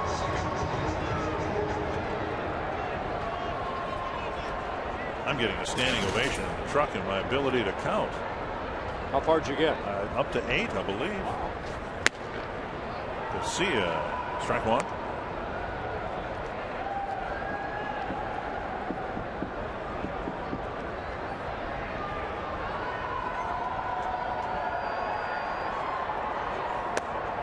And strike 2. You see what Neiman's doing. I mean, at 6'9", 280 pounds, he knows he has to get over that pitching rubber to stay back. And then he's a guy that kind of goes 3/4 over the top. And Casillas called out on strikes with a breaking ball. So a couple of outfield flies and a 3-pitch strikeout. Might have been Neiman's best inning yet. He's got a shutout through 5.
Brzezinski hanging out in the Minnesota State Lottery Winner's Circle. I have Hannah from Lake Elmo, Minnesota, and her friends. Andy over here became a big Twins fan, Bert, by watching the movie Little Big League, if you can believe that. And all she wanted to do was make her bird signs and get circled by you. Has she been hereby circled? She has been hereby circled. You have been hereby circled. Nice. How do you feel about that? I feel great. You feel, Bert, you've made these young ladies' nights. Congratulations. You have done your good deed for today. And you have too, Robbie. Good job. And you're not wearing that pink shirt. That's even better. Pat Burrow quickly retired. One down. Here's Gabe Gross. Rays starting the year at least with kind of a Gabe platoon in right field. Kapler against left-handers and Gross against right-handers. Well, it looked like Scott Baker might have been out of gas in the 5th inning, but I think the Twins want him to go out and in the 6th inning, and as distasteful as that 5th inning was, try to leave the ball game with a good taste in your mouth. This is one of the guys the Twins are going to depend on throughout the summer. They need him to find his groove, and no better time to find the groove when that pitch count is up in the 80s and now 91 pitches. So you need for him to go out there and sometimes just work it off. You can't work on the bullpen. You find out in the game how you have to make the adjustments. R.A. Dickey was warmed up. He's shut it down 1-2. You see the fastball still good. That fastball he threw right past Gross. And what we saw from the pitching coach, now it's up to Baker, of course, to execute it, but to make that adjustment. Right. Yep, that's the adjustment. Hopefully Baker can work on this inning.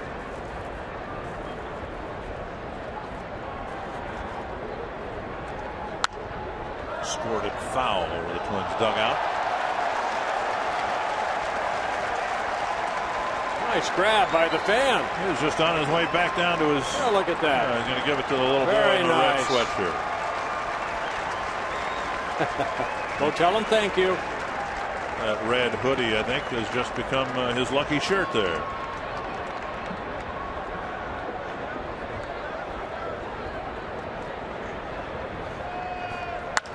It's to the left field corner, chased by Young.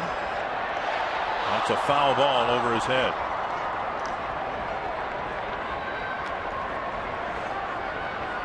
One and two.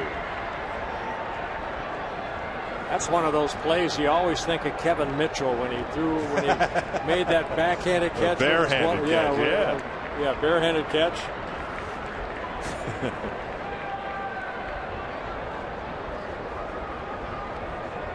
Gross off to a bit of a slow start. Hit the ball hard as last time. To Delman Young near the foul line. Line drive. Yeah, Delman shading him that way, so they're just basically pitching him away. And a good breaking ball right there, and Baker picks up his 7th strikeout. Good snap on that breaking ball. 2 down. You can join Fox Sports North for the Boys and Girls Club Kids in the City event coming up Thursday at the Metrodome. You can bring the entire family and enjoy interactive games, meet local professional athletes including Michael Kadire, and celebrate the accomplishments of the Boys and Girls Club youth. You can register online at www.events.org/Kids in the City. So 2 down in the 6th, and that'll bring up Navarro, who started that untidy 5th inning with a single to right center. He advanced to second on a wild pitch. Bartlett blooped a single in, scored him, and before Baker could put the wraps on the inning, the Rays had 2 more runs. Yeah, remember Navarro hit that ball just over the glove of Casilla at second base. 1-1. Now see, he opened up on that breaking ball right there. Now you have to make the adjustment. His arm flew open because the left shoulder flew open.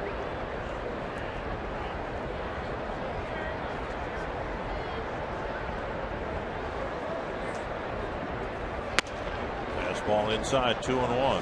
I know a lot of times when I did what Baker did right there on that previous pitch, fly open, I wanted to come right back with another curveball or a breaking ball because I knew what I did wrong. So come back with it and tell yourself you can do it better. Instead, he went back to the fastball, down and in.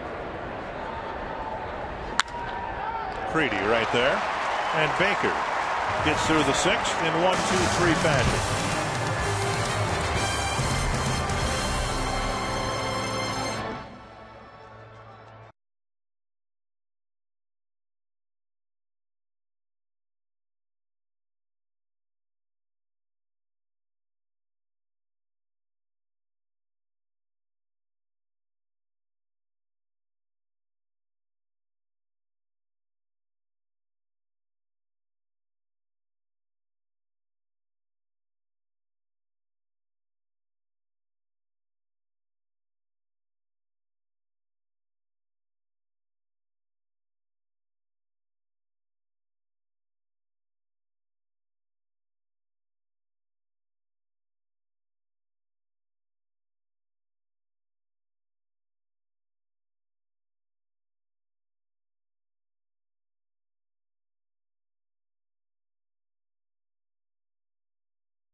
Carlos Pena. Watch Kadire go up, and actually I think when he made contact with the baggie, his glove closed a little bit, and the ball hit the heel of his glove. I mean, great effort right there. He had to get up high to just try to get that ball, but you know, that's the breaks of the game of baseball, and the ball ended up scooting away.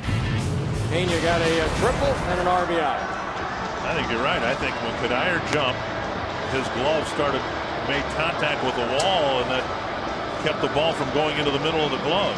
When you see something like that, you realize how many things have to go right for Kirby Puckett to make the great catch in the World Series against the plexiglass. That was the Frost-brewed Coors Light freeze can. Yeah, Baker, I think, has had the handshake of that his night is done, but 99 pitches, 65 for strikes. He does have something to build on. I'm glad they put him back out there for the 6th inning, and he was able to retire the Rays 1-2-3. Now Morneau takes strike one. Morneau was hit in the ankle by the first pitch from Neiman back in the 1st inning, and then Morneau struck out with 2 men aboard in the 3rd. Just need to get something on the board here. I mentioned yesterday's ball game frustrating because they didn't get much done against Aaron Laffey, and finally got some scoring done in the 7th. They had a threat in the 9th, fouled away 2 strikes. You don't want to get back into that come from behind mode all the time. The Twins had 2 wire-to-wire wins in Cleveland and then found themselves behind yesterday and again here tonight. 2 strikes. 1-2. You know, Dick, this game is so funny because you look at this scoreboard and you see 4-0 and you think Baker, you know, he had a couple tough innings, but he only gave up 6 hits. You know, he walked 1, and it just how they were able to bunch their hits together. It's going to be close. Ooh, Morneau nearly offered at it. It's 2-2. He gave up 6 hits. They got 1 hit when he was ahead in the count. Every time he fell behind in the count, he gave up the 5 other hits. So it's always a sign, you know, get ahead in the count. A little pop up short center. And Upton is there, 1 away. Let's go back out to Robbie Ince-Mikowski and the Minnesota Lottery winner circle. Right, and you know, Dick, you guys and Bert making fun of my pink shirt. Hannah right here from Lake Elmo gets $100 in Minnesota State Lottery tickets for her troubles of being circled by Bert.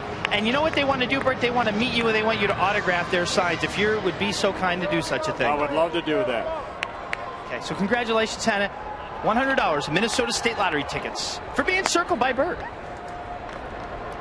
Ball 1 to Jason Kubel. Kubel is 0 for 2.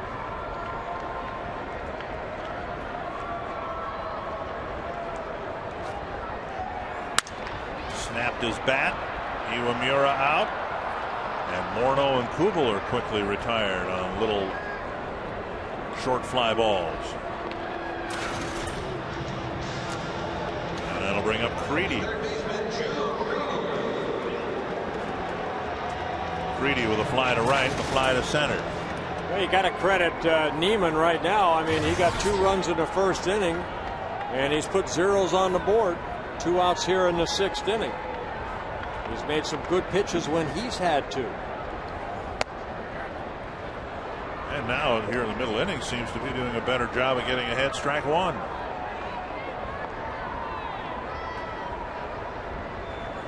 Curve left up high, 1-1.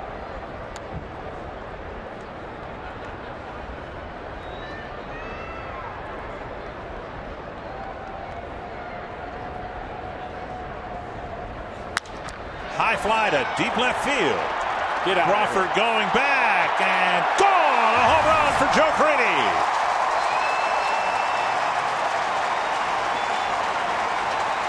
His 3rd of the year. And his 2nd over the last 3 games. And his 1st here as a Minnesota Twin at the Metrodome.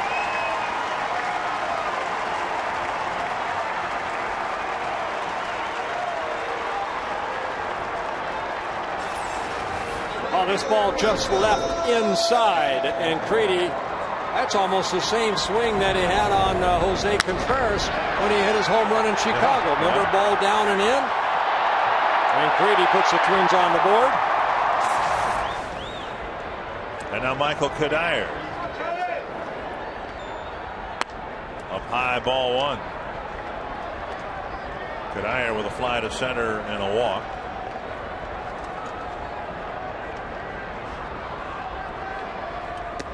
Half swing and a strike.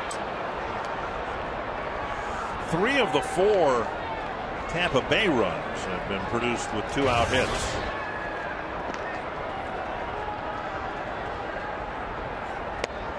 Slow breaking ball and a swing and a miss. 1-2.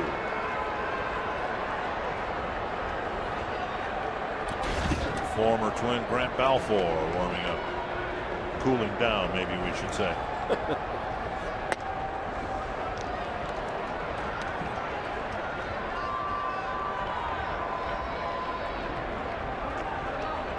Two and 2 to Kadire with Delmon Young on deck. And now a full count. Hey, threw him all those breaking balls and he tried to fastball in.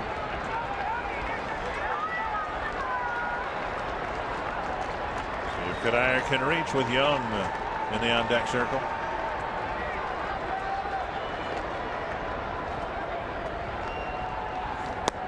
Walked in. For Neiman, just his fourth walk, I beg your pardon.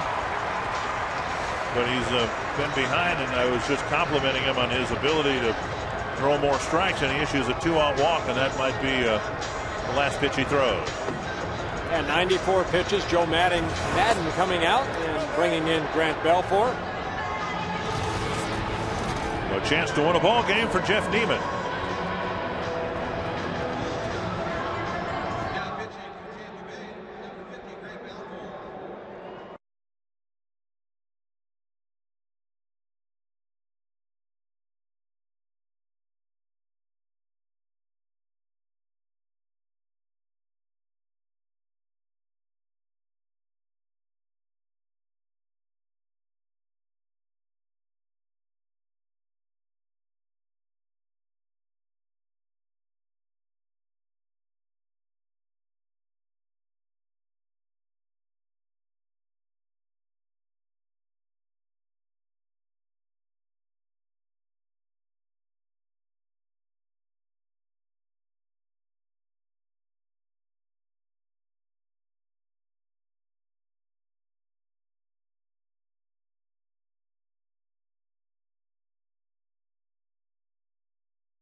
Michael Kadire at first with 2 outs.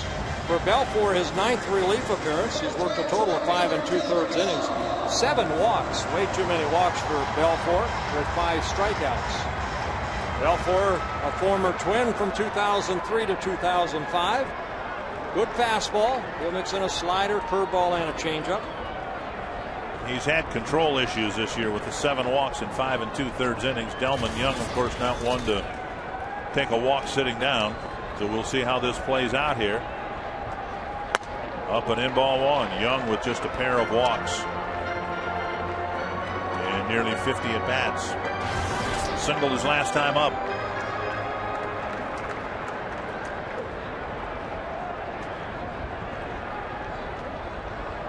Kadire goes. Pitches high. Navarro's throw. Boy, I tell you what, Kadire might have been thrown out if he had not knocked the ball out of Iwamura's glove. And Kadire with a feet-first slide steals second base. Well, good throw right here by Navarro. I mean, Kadire got a great jump off Balfour.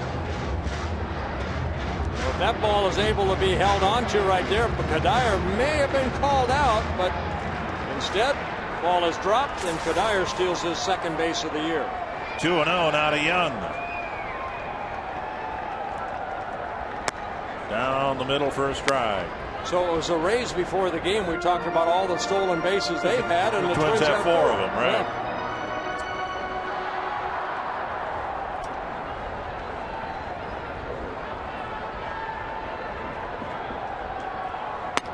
Yeah. And another fastball snaps over the outside corner.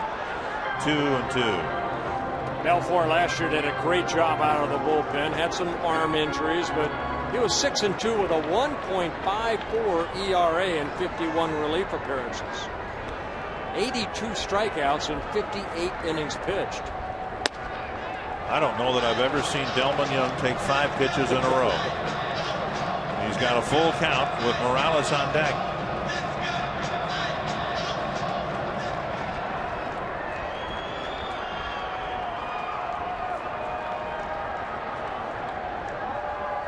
Struck him out, reared back, and got him with a 95-mile-per-hour fastball.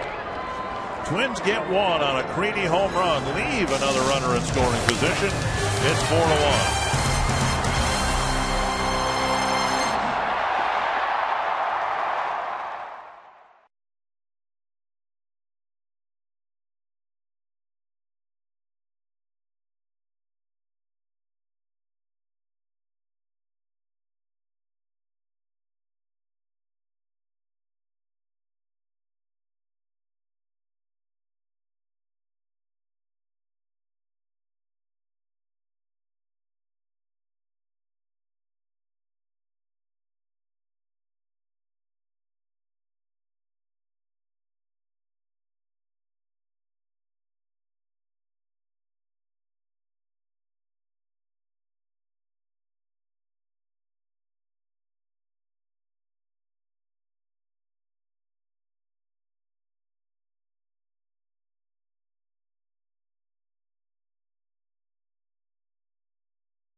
They got a base hit, and then Pena hits one high off the baggie off of Kadyr's glove. Next pitch, a base hit right there by Pat Burrell. And then Joe Creedy in a 4-0 deficit hits his 3rd home run of the year to make it a 4-1 Rays lead. R.A. Dickey comes out of the Twins pen and throws a knuckler to Kiwamura for strike 1. And now 1-1. Dickey making his 6th his 6th appearance. He did start for Scott Baker back here, in Chicago. It's to center, Span cuts that off in the gap, 1 down. This situation is when they would like to bring R.A. Dickey into a ball game to start an inning. He's come in far too often this year with men on base. In fact, twice he's come in with the bases loaded. Hardly the situation you want to bring a knuckleballer in. But Twins have been left with no choice. And as tough as it is for Dickey in that situation, imagine being his catcher. And a little looper down by the Ray bullpen. Well, you saw that pitch right there. That's the fastball. He doesn't always just throw the knuckleball. He also throws the fastball and the breaking ball.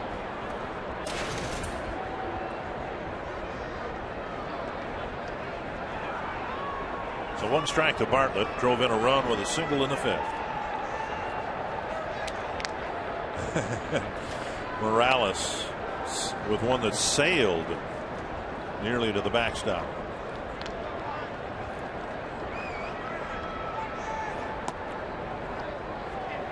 One and 2. And at home, if you have not seen a knuckleballer before, he brings his own glove, and the catcher And now Morales has that glove, a little bit bigger than the normal catching glove. Fastball lifted to left, looks harmless enough toward Young. Out number 2.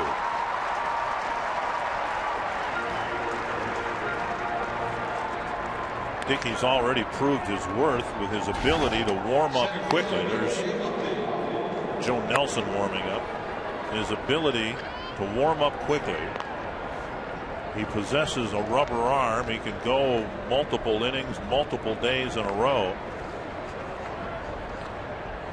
Of course, we'll have to see how it plays out, but Dickey could go a long way toward encouraging other teams to get somebody like him in this day and age where, you know, people are going 12, 13 pitchers because their bullpens are exhausted. Well, he started Upton right there with a fastball that gets strike 1, and then he throws that knuckleball. 1-1. Missed inside, I guess. 2-1.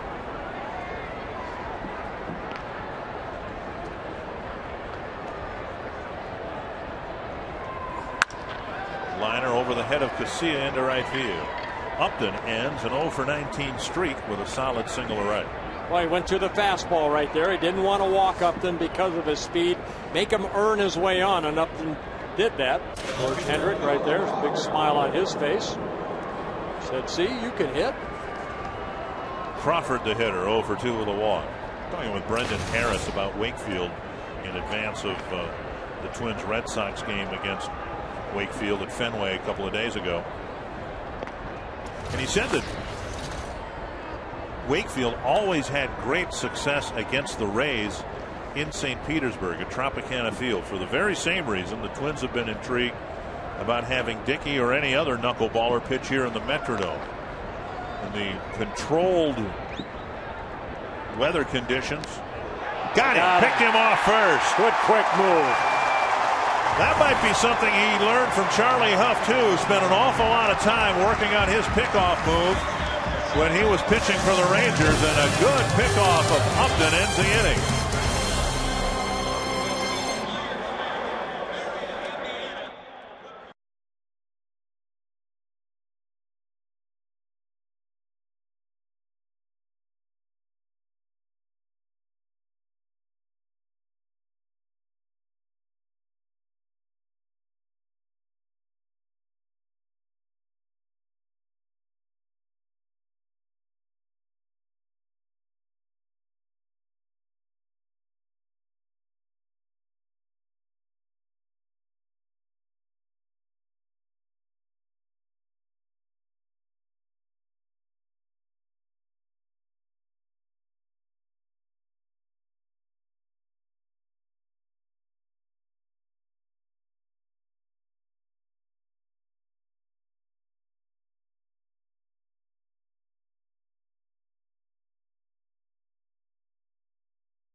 Live strong, live bold, live now. Dodge, grab life. And by Aflac, we've got you under our wing.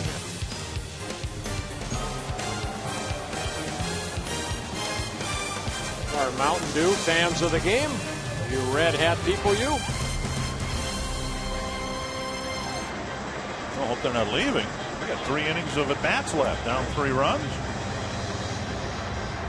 Jose Morales will lead things off in the 7th for the Twins. He'll be followed by Nick Punto and Denard Span. Morales 0 for 2, but he's hit 2 line drives again tonight. A liner to Upton in the 2nd in center field. Then he lined into a double play to the second baseman Iwamura in the 4th. Fouled away 1 strike. You just get the sense that as rough as he might be around the edges catching, this guy can hit. Had more opportunities, obviously, from the left side of the plate. But, you know, he's 3 for 7 as a right-handed batter. He hit .315 last year at AAA Rochester for the Twins. 2 strikes.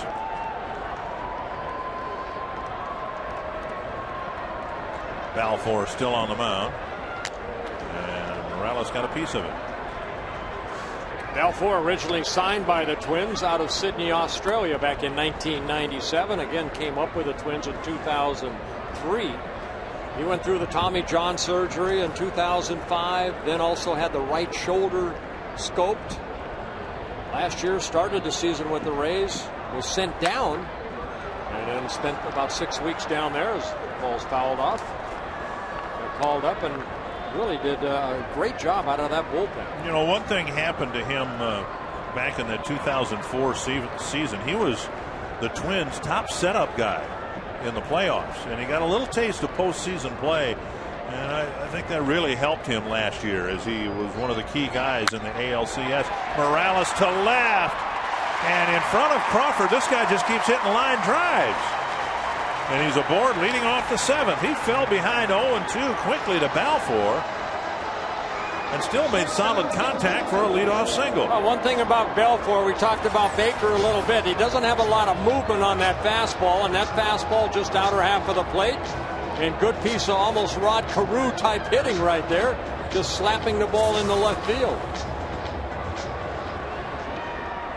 And now here's Punto. Twins down 3 runs. They'd like to get the bases congested for the middle guys in the lineup again. Punto with a warning track fly ball to right and a fly to left, and he takes ball 1 from his former teammate. Balfour threw it all, only pitched 1 inning against his former team, and that came last year.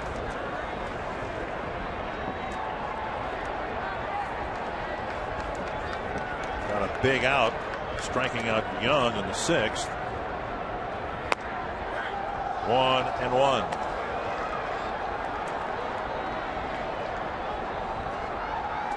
Pitch looked like it was 6 inches outside.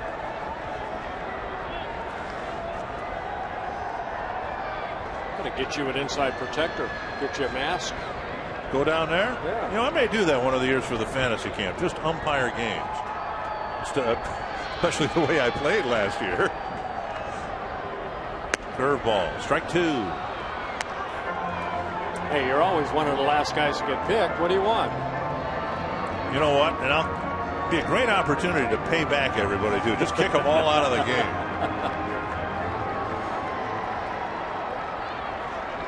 1-2 to Punto. See what he can do with 2 strikes on him. Fouled it back as Morales did. I know somebody you would not kick out, and that's Dan Tupper. You would leave him in because you'd want to hit off He's the only guy who could hit. Everybody wants to hit against Dan Tupper.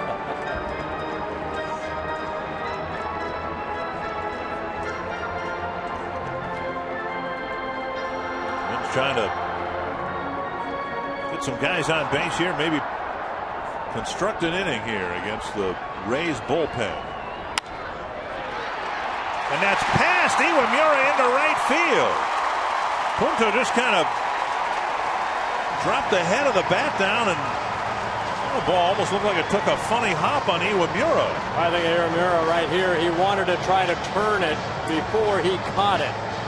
And that ball maybe skipped off the end of his glove. Punto will get a base hit. But he gets over there, and that ball just kind of looked like he wanted to spin and turn before he got the ball. And a break right there for the Twins. Let's see if they can take advantage of it here in the 7th inning. Top of the lineup due up, but the Rays will go 1 man deeper into their bullpen. I think this is Joe Nelson coming in. He was warming up last inning. And Balfour leaves, issuing or allowing a couple of singles to start the 7th.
Twins game.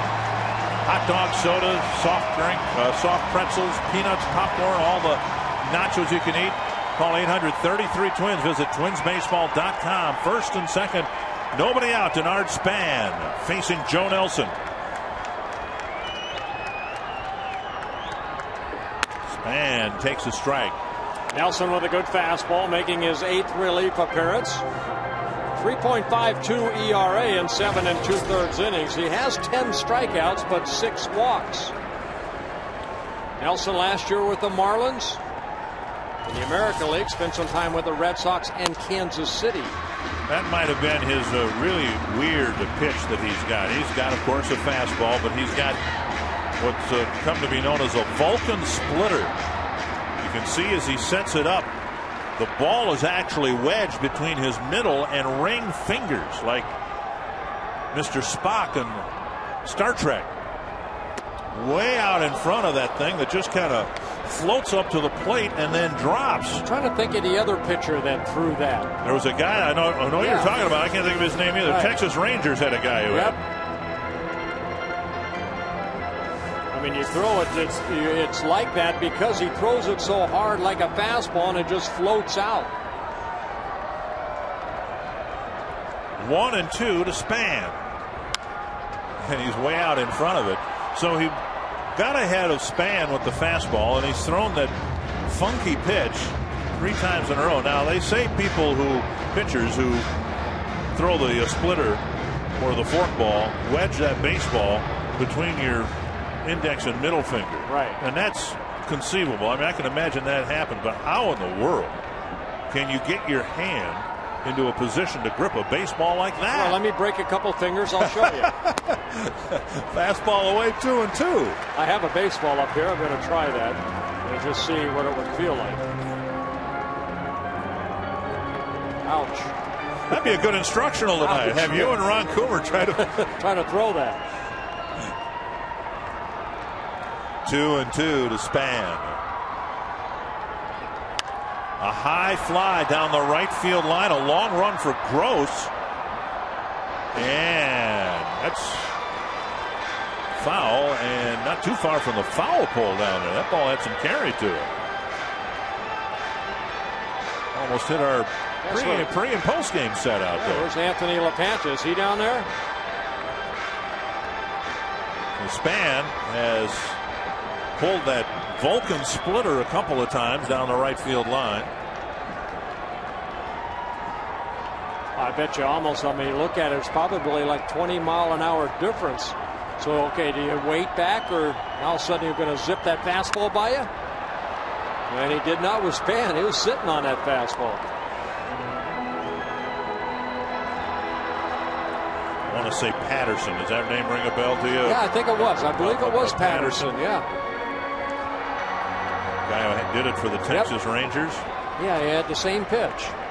And he just says he grips it like that and throws it as hard as he can, and the ball just kind of floats out of his hand and drops. 2-2 to Span.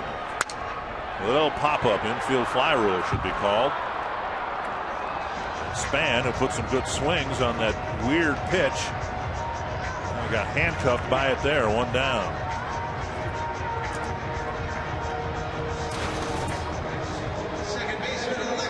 Well, guys like Nelson are fun to watch and fun to talk about because he really paid his dues in the minor leagues and stuck with it. And it finally started to come together with him for him a couple years ago with Kansas City, and really last year with the Marlins. He had a really solid year for Florida. Here's Casilla. So you take it and it floats over for a strike.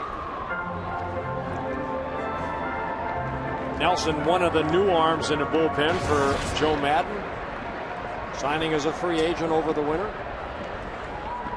Need something down a line or in a gap here. Speed at first with Punto, and the Twins have a great chance to whittle away on the Ray lead. Just off the plate, 1-1.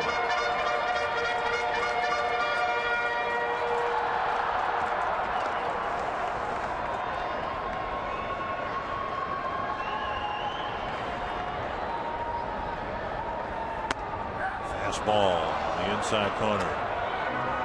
So you're in the on deck circle. You can see you've never seen Nelson before, and you've never seen that pitch before, and you're studying every pitch thrown during the span at bat, and then you get a fastball over the inside corner. You take for strike two.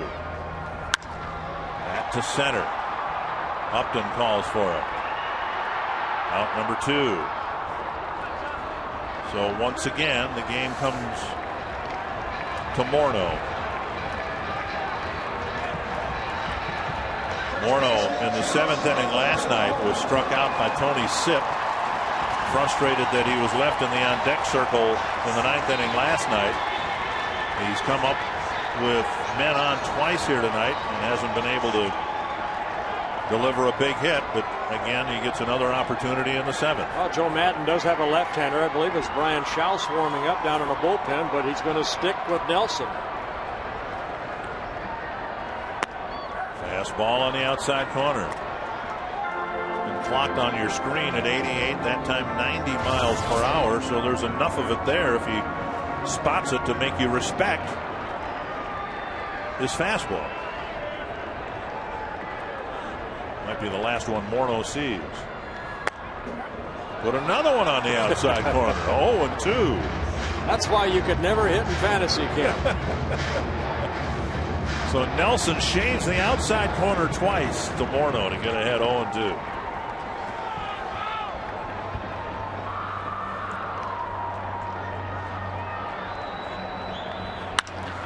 Whistle to center field. Upton makes the catch. Another line drive to end the inning. That'll break in your glove. And the Twins hitting the ball hard here as they did in Boston in the nightcap on Wednesday.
But the best.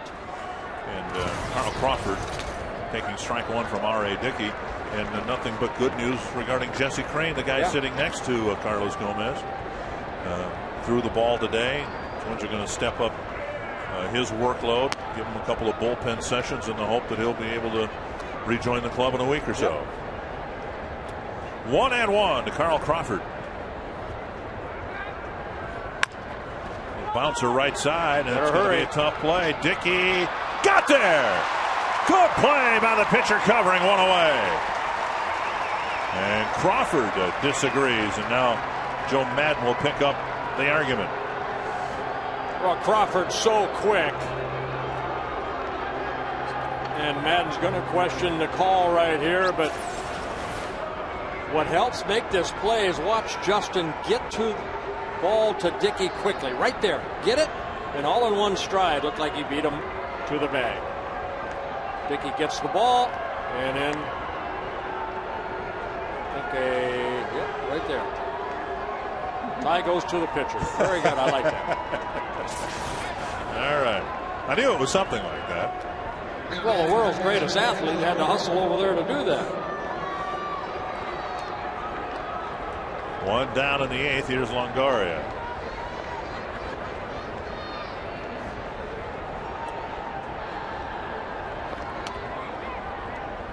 Ball 1. Longoria with a double and a run scored in the 1st, and then a single and an RBI in the 5th. You know, that kick off of Upton to end the 7th inning, that was the 6th time a pitcher this year has picked off somebody. Yeah. 6 times in what, 19 plus games. All of last year they had only 15 pickoffs. Floats over a strike. So even though the catchers have struggled throwing out base runners, the pitching staff has been able to pick off some guys.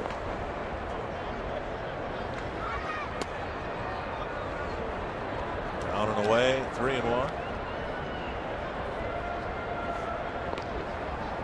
Let's see if he goes with a fastball here to Longoria.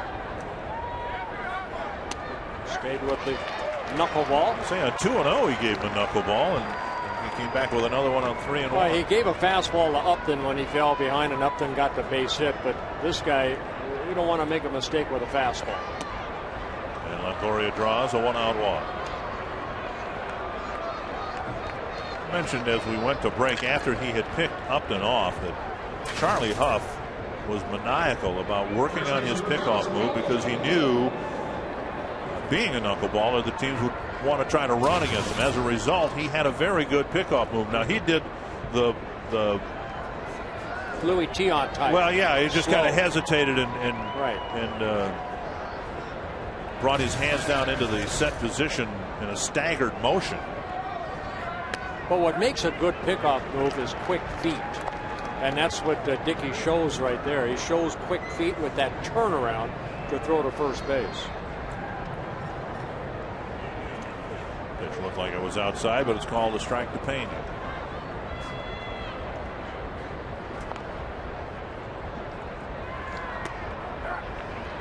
And now 0-2.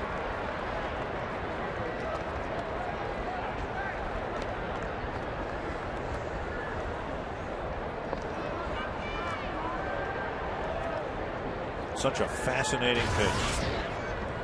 The Twins have really only had 2 pitchers. Joe Niekro briefly, and R.A. Dickey, who used it as their primary pitch. They say that Al Worthington fooled around with it a little bit and used it out there when he was a great Twins closer in the 60s.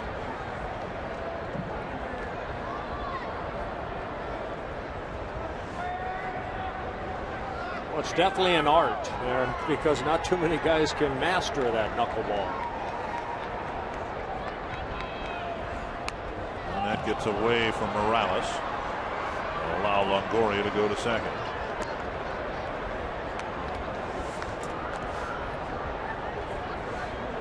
That's so difficult because the catcher will probably get a pass ball for that. But I mean that's a tough one to even try to catch because he throws it so hard and then it moves at the last second. Second pass ball in the ball game for Morales. Now has 4 on the season. He had a game, Dickey did here as a member of the Mariners last year, where he had 4 pitches that had so much movement to them and so errantly thrown. He was charged with a wild pitch 4 times in 1 inning, tied a major league record. The ball was darting and sailing all over the place. That is hit a ton. The right center field. That didn't knuckle. And Pena cranks one out.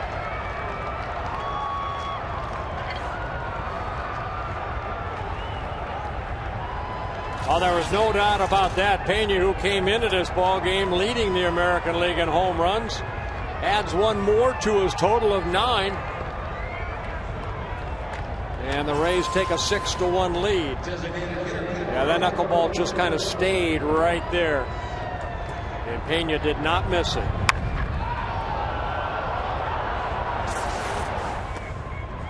Ball 1 to Pat Burrell. It's the first run the Twins bullpen has given up now in more than 11 innings, and it's a 2-run 8th inning for the Rays.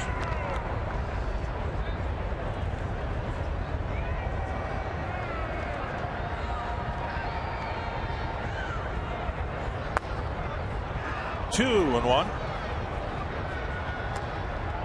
Kansas City leading Toronto 7-1. So Twins need to turn this game around here or risk losing ground to two of the teams above them. Foul back 2-2. Detroit beat the Yankees 4-2.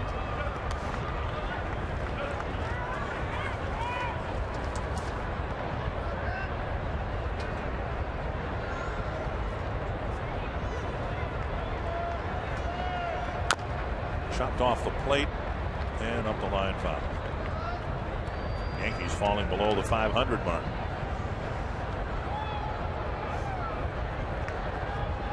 It's such a tough division that the Rays off to a 7-12 start. It's not the 6.5 games back. Called strike. Burrell retired, 4 out, number 2. It's the 4 teams, and at least 3 of them figure to be in it for the long haul that are ahead of them. Friday night, it's fishing day at the Dome, and not only is Rapala handing out 5,000 Justin Lorno lures, but you can be part of a pregame event and hear fish tales and tips from the likes of Ken Herbeck out in the hospitality tent. $19 gets you a ticket to the game and the pregame fishing event. Call 800-33-TWINS for tickets. I hope to be out there having a bratwurst and listening to Herbie tell some stories. Well, he's got some, doesn't he? 1-0 to Gabe Gross. I love his outdoor show. I mean, he goes all over the place. You've been a guest on that, have you not? He and I went goose hunting a few years ago in mid-December. Thought a lot about you. I figured at the same time I was in a snowstorm goose hunting south of the Twin Cities here, you were probably on the 14th hole. Yeah. Putting for a birdie. 2-0. Hit hard to center. So we actually were going after different birdies. Yeah. And Dickey gives up a 2-run home run. It's the 3rd. I made mine. Did you make yours? Yes, I did.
Live featuring the Toyota post-game wrap.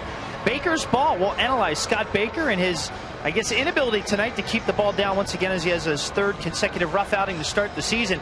Game of inches, close plays tonight, quite a few of them.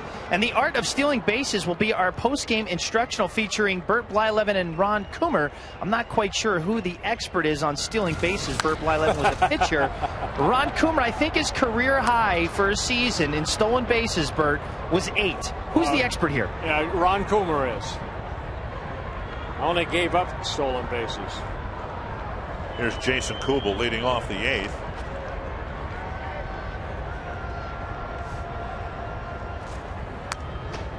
Got a pitch up, fouled it back. You know, Twins played pretty solid baseball Friday and Saturday, won a couple of ball games in Cleveland. And really the story of yesterday's game, and I think the story here tonight, Twins, when they've had opportunities, have had generally the right guys at the plate. It's just they've not been able to get the hit when they've needed it. Right, not tonight. At least not yet. Google slashes one down the left field line over the head of Juan Murillo. Morneau and Kubel, the case could be made, pretty much carried this team through the first almost 3 weeks of the season.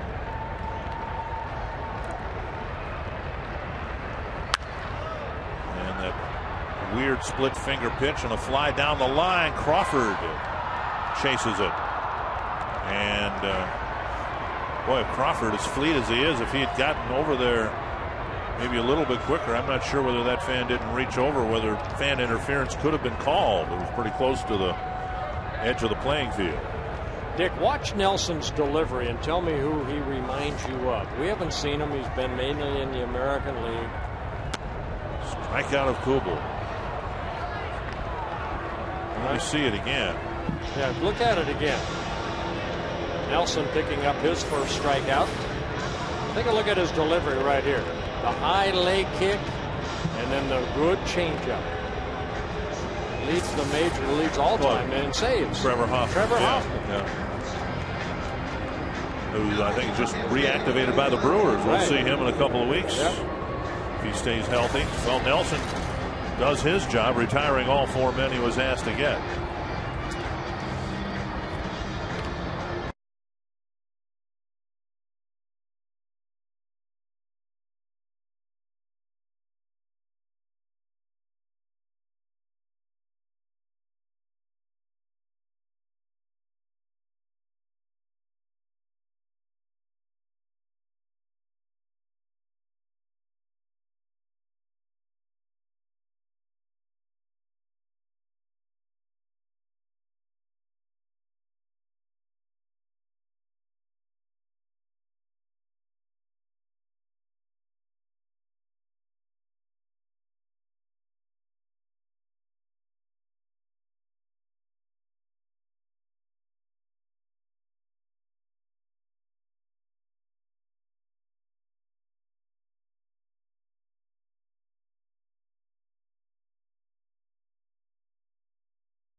Coming out of the bullpen, making his 8th relief appearance, 6 2/3 innings. He's walked only 1 with 5 strikeouts. Wheeler first coming up with the Rays back in '99, then he went to the Mets in Houston. Then a couple years ago came back to the Rays. Strike 1. Creedy cranked his 3rd home run of the year to left off Jeff Neiman.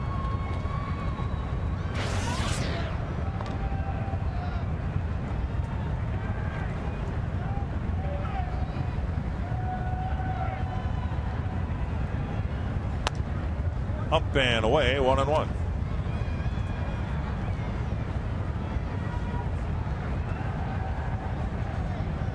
Wheeler, 31 years old. Signed by the Rays back in 1996.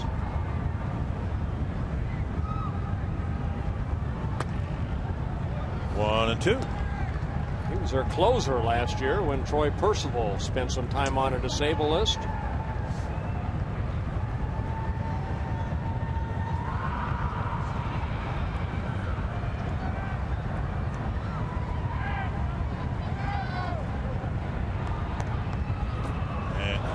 Strikes out for out number 2. Twins are 0 for 9 tonight with men in scoring position. Well, they've had some opportunities, and this is Justin Morneau and Jason Kubel striking out with a couple runners on in the 3rd inning.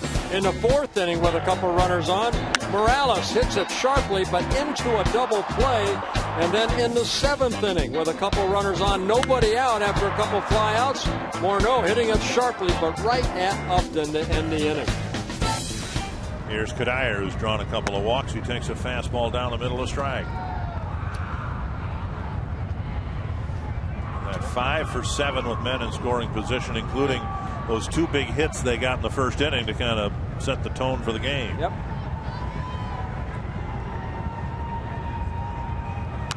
Fouled back, 2 strikes. Well, everything that seemed to go right for the Twins Friday and Saturday hasn't gone right yesterday or today. In each case, Friday and Saturday, the Twins scored in the 1st inning. Yesterday, the Indians scored in the 1st inning. Tonight, the Rays scored in the 1st inning. It'll be up to Liriano tomorrow night to not let him score in the 1st inning. And the Rays are 1 and 7 against left-handed starters, right. So that's a good thing for the Twins. Another thing, too, at least been a great frustration for Joe Madden. Rays have yet to win a series.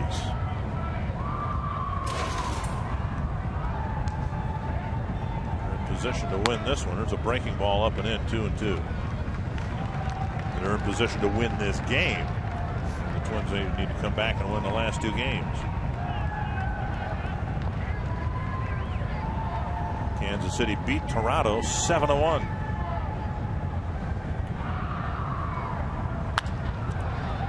Nice pick by Bartlett.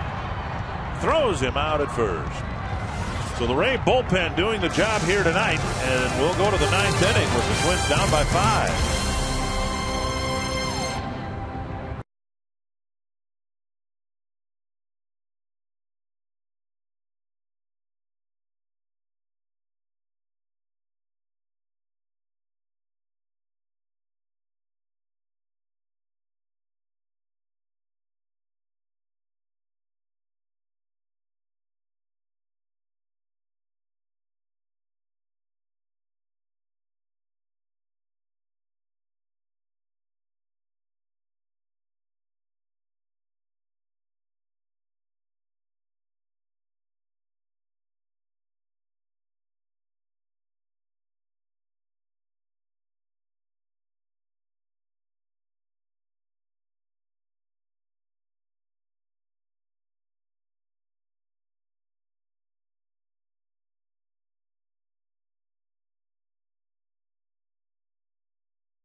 Couple of runs early, and they've now increased the lead to 5. Yeah, Carlos Pena with the American League lead, 9 home runs, a 2-run home run, and then he had the RBI triple in the 1st inning. He scored a couple times.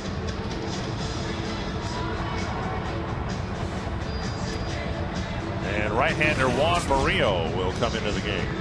And Murillo making his third appearance. He had a very good first appearance for the Twins, being claimed off waivers from the Colorado Rockies here at the Metrodome against the Angels. Then he had a bad outing in Boston where he walked 3 guys, then was unable to retire a hitter in the 4 batters he faced. Now, in his defense, it was raining pretty good, and it was not ideal pitching conditions. But Rick Anderson probably can relate to the Nuns and the Sound of Music. How do you solve a problem like Murillo? He's got control issues, and other teams have tried to solve those control problems for him. Bullpen sessions, they hope, will do the trick. Ball 1. Well, he has a major league arm. It's the control that he hasn't found, and will he be able to find it? Only time will tell. Young man's only 25 years old. Snap bat and a little pop up to short. I know when Murillo left the game, R.A. Dickey came in one of those bases loaded situations, and Dickey was really disappointed with how he pitched because all those runs got hung on Murillo's stat sheet. And Dickey said he could hardly stand out there on the mound. So the conditions couldn't have been much better for Murillo. The last thing he needed was somebody who's challenged to throw strikes anyway is pitching on a mound where the footing isn't very good. Well, watch Morales behind the plate. That's the key, because he's not going to move much, because this young man's fastball goes all over the place. So he's going to basically sit down the middle of the plate just like that, and hopefully he can hit it. I mean, that fastball clocked here at the Metrodome at 95. He's got a slider that could be an effective pitch for him.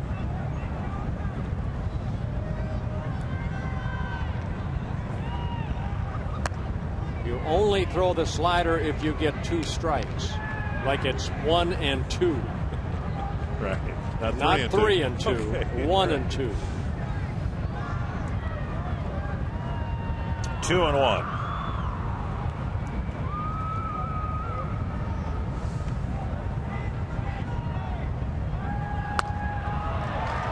Then you see that clock on the screen at 99, and you think, well, yeah, if he can throw more of those.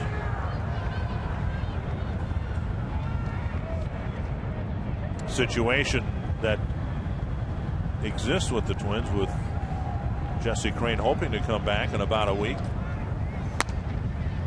3 and 2. Someone will need to be taken off the active roster, and the very same thing that the Rockies tried to do with Murillo, the Twins may try to do, get him through waivers and send him to the minor leagues. Fouled away. He spent 8+ seasons in the Colorado Rocky organization. I mean, you look at some of his minor league numbers, there were times that they started him, and he had some pretty good years down there in the minor leagues. Trying to tone down his mechanics and get him just, I don't know, this isn't how Ron Gardenhire explained it, but try to draw it in or not be so wild in his delivery to the plate, meaning his arms and legs, refining things and focusing on the glove and all the things that any pitching coach wants his pitchers to do. They say sometimes just mechanically he just gets all out of whack, and the legs go one way and the arm goes another. That's a good thing if you can get it over the plate. Deception. Fly ball to left. Young and Span chase it. And it's Span with the catch in the gap for out number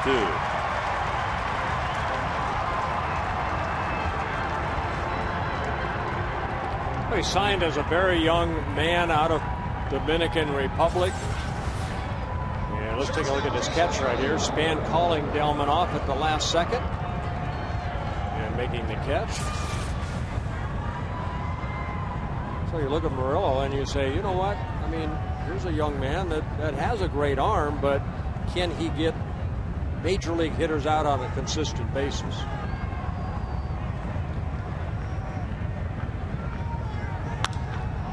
Fly to left. Young going back. To the fence, leaps, and it's gone. A home run. Bartlett with his 3rd home run of the year. Just got it over the wall and out of Young's reach for a solo home run in the 9th against Murillo. Well, what major league hitters are going to do, they're going to sit on the fastball, and that's what it was right there, a fastball middle in. And Bartlett opened up quickly and hit it just on the other side of Delmon Young's glove, just over the fence. Sit on the fastball.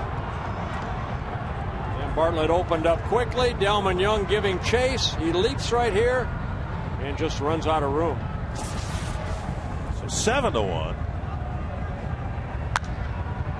Fly to right. Kadire retreats a few steps. And Upton is retired. The Rays are done in the 9th. They add one more. It's a 7-1 lead in the series opener.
Offensive start, and he's our Quest player of the game tonight. Oh, a triple in the 1st inning off of Kadire's glove, high off the baggie, and later scored the 2nd run of the 1st inning, and then a 2-run home run, that coming off of R.A. Dickey in the 8th inning.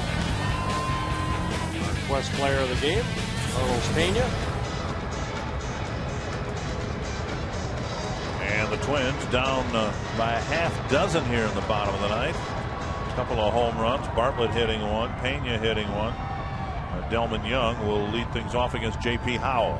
Howell coming out of the bullpen, 9th relief appearance, a 2.45 earned run average. 7 1/3 innings, 9 strikeouts for the left-hander. Young takes strike 1. Howell in his 4th season with the Rays. Had a very good year out of the bullpen, as all the bullpen did last year, where they won 97 ball games. Sky to the right side, and Iwamura makes the catch, 1 away. Howell last year out of the bullpen, 6 wins, only 1 loss, an ERA of 2.22 in 89 1/3 innings pitched. He allowed only 62 hits with 92 strikeouts. Here's Jose Morales now as a right-handed batter. He has a single and 2 lineouts.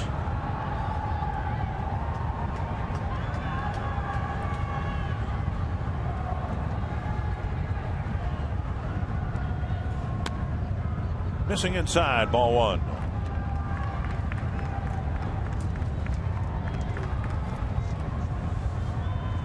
Morales 3 for 7 as a right-handed batter. And he takes up high, 2-0. Imagining down the road what it might mean for Morales, who's left a pretty positive impression as an offensive catcher, to be a switch-hitting backup catcher, if that's his role with the Twins down the road whenever Mike Redmond decides to call it quits. Well, what a great asset to have that backup catcher be a switch hitter. You've got more options in terms of when you would give Joe Mauer a day off. Fouled back.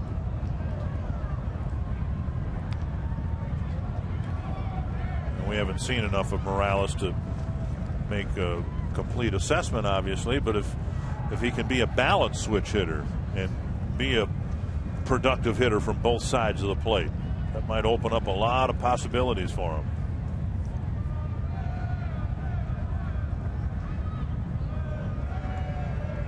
Two and two here, and he strikes out, and Navarro will fire to first. Out number 2 here in the ninth. Well, Howell getting a strikeout on that good hard breaking ball down and in, and Morales can't lay off of it.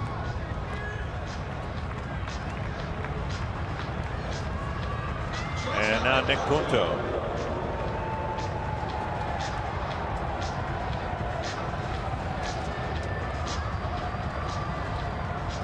Twins are hitting, coming into the game, just .225 against left-handed pitching.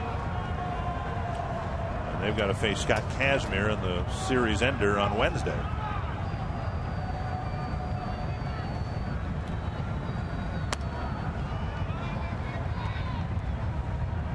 Ball 1 to Punto. Singled under the glove of Iwamura. The Twins were threatening in the 7th.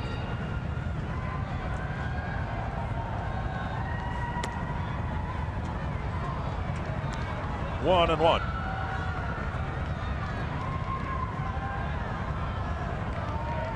Not the way that man wanted this homestand to start.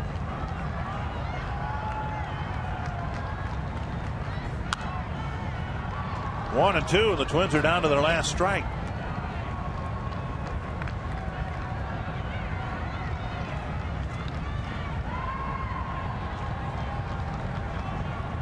Joe Creedy's home run, the only run for the Twins so far tonight.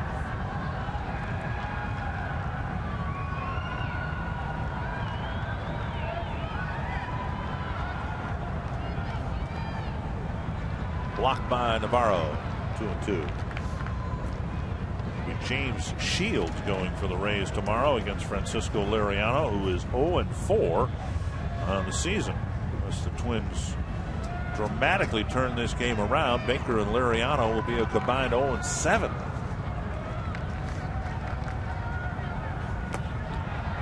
And Howell strikes out Punto to end the ball game. The first game this year between these two teams goes to the Rays 7-1. A couple of early runs in the first inning, and the Rays took it from there. 7-1. Tampa Bay wins it.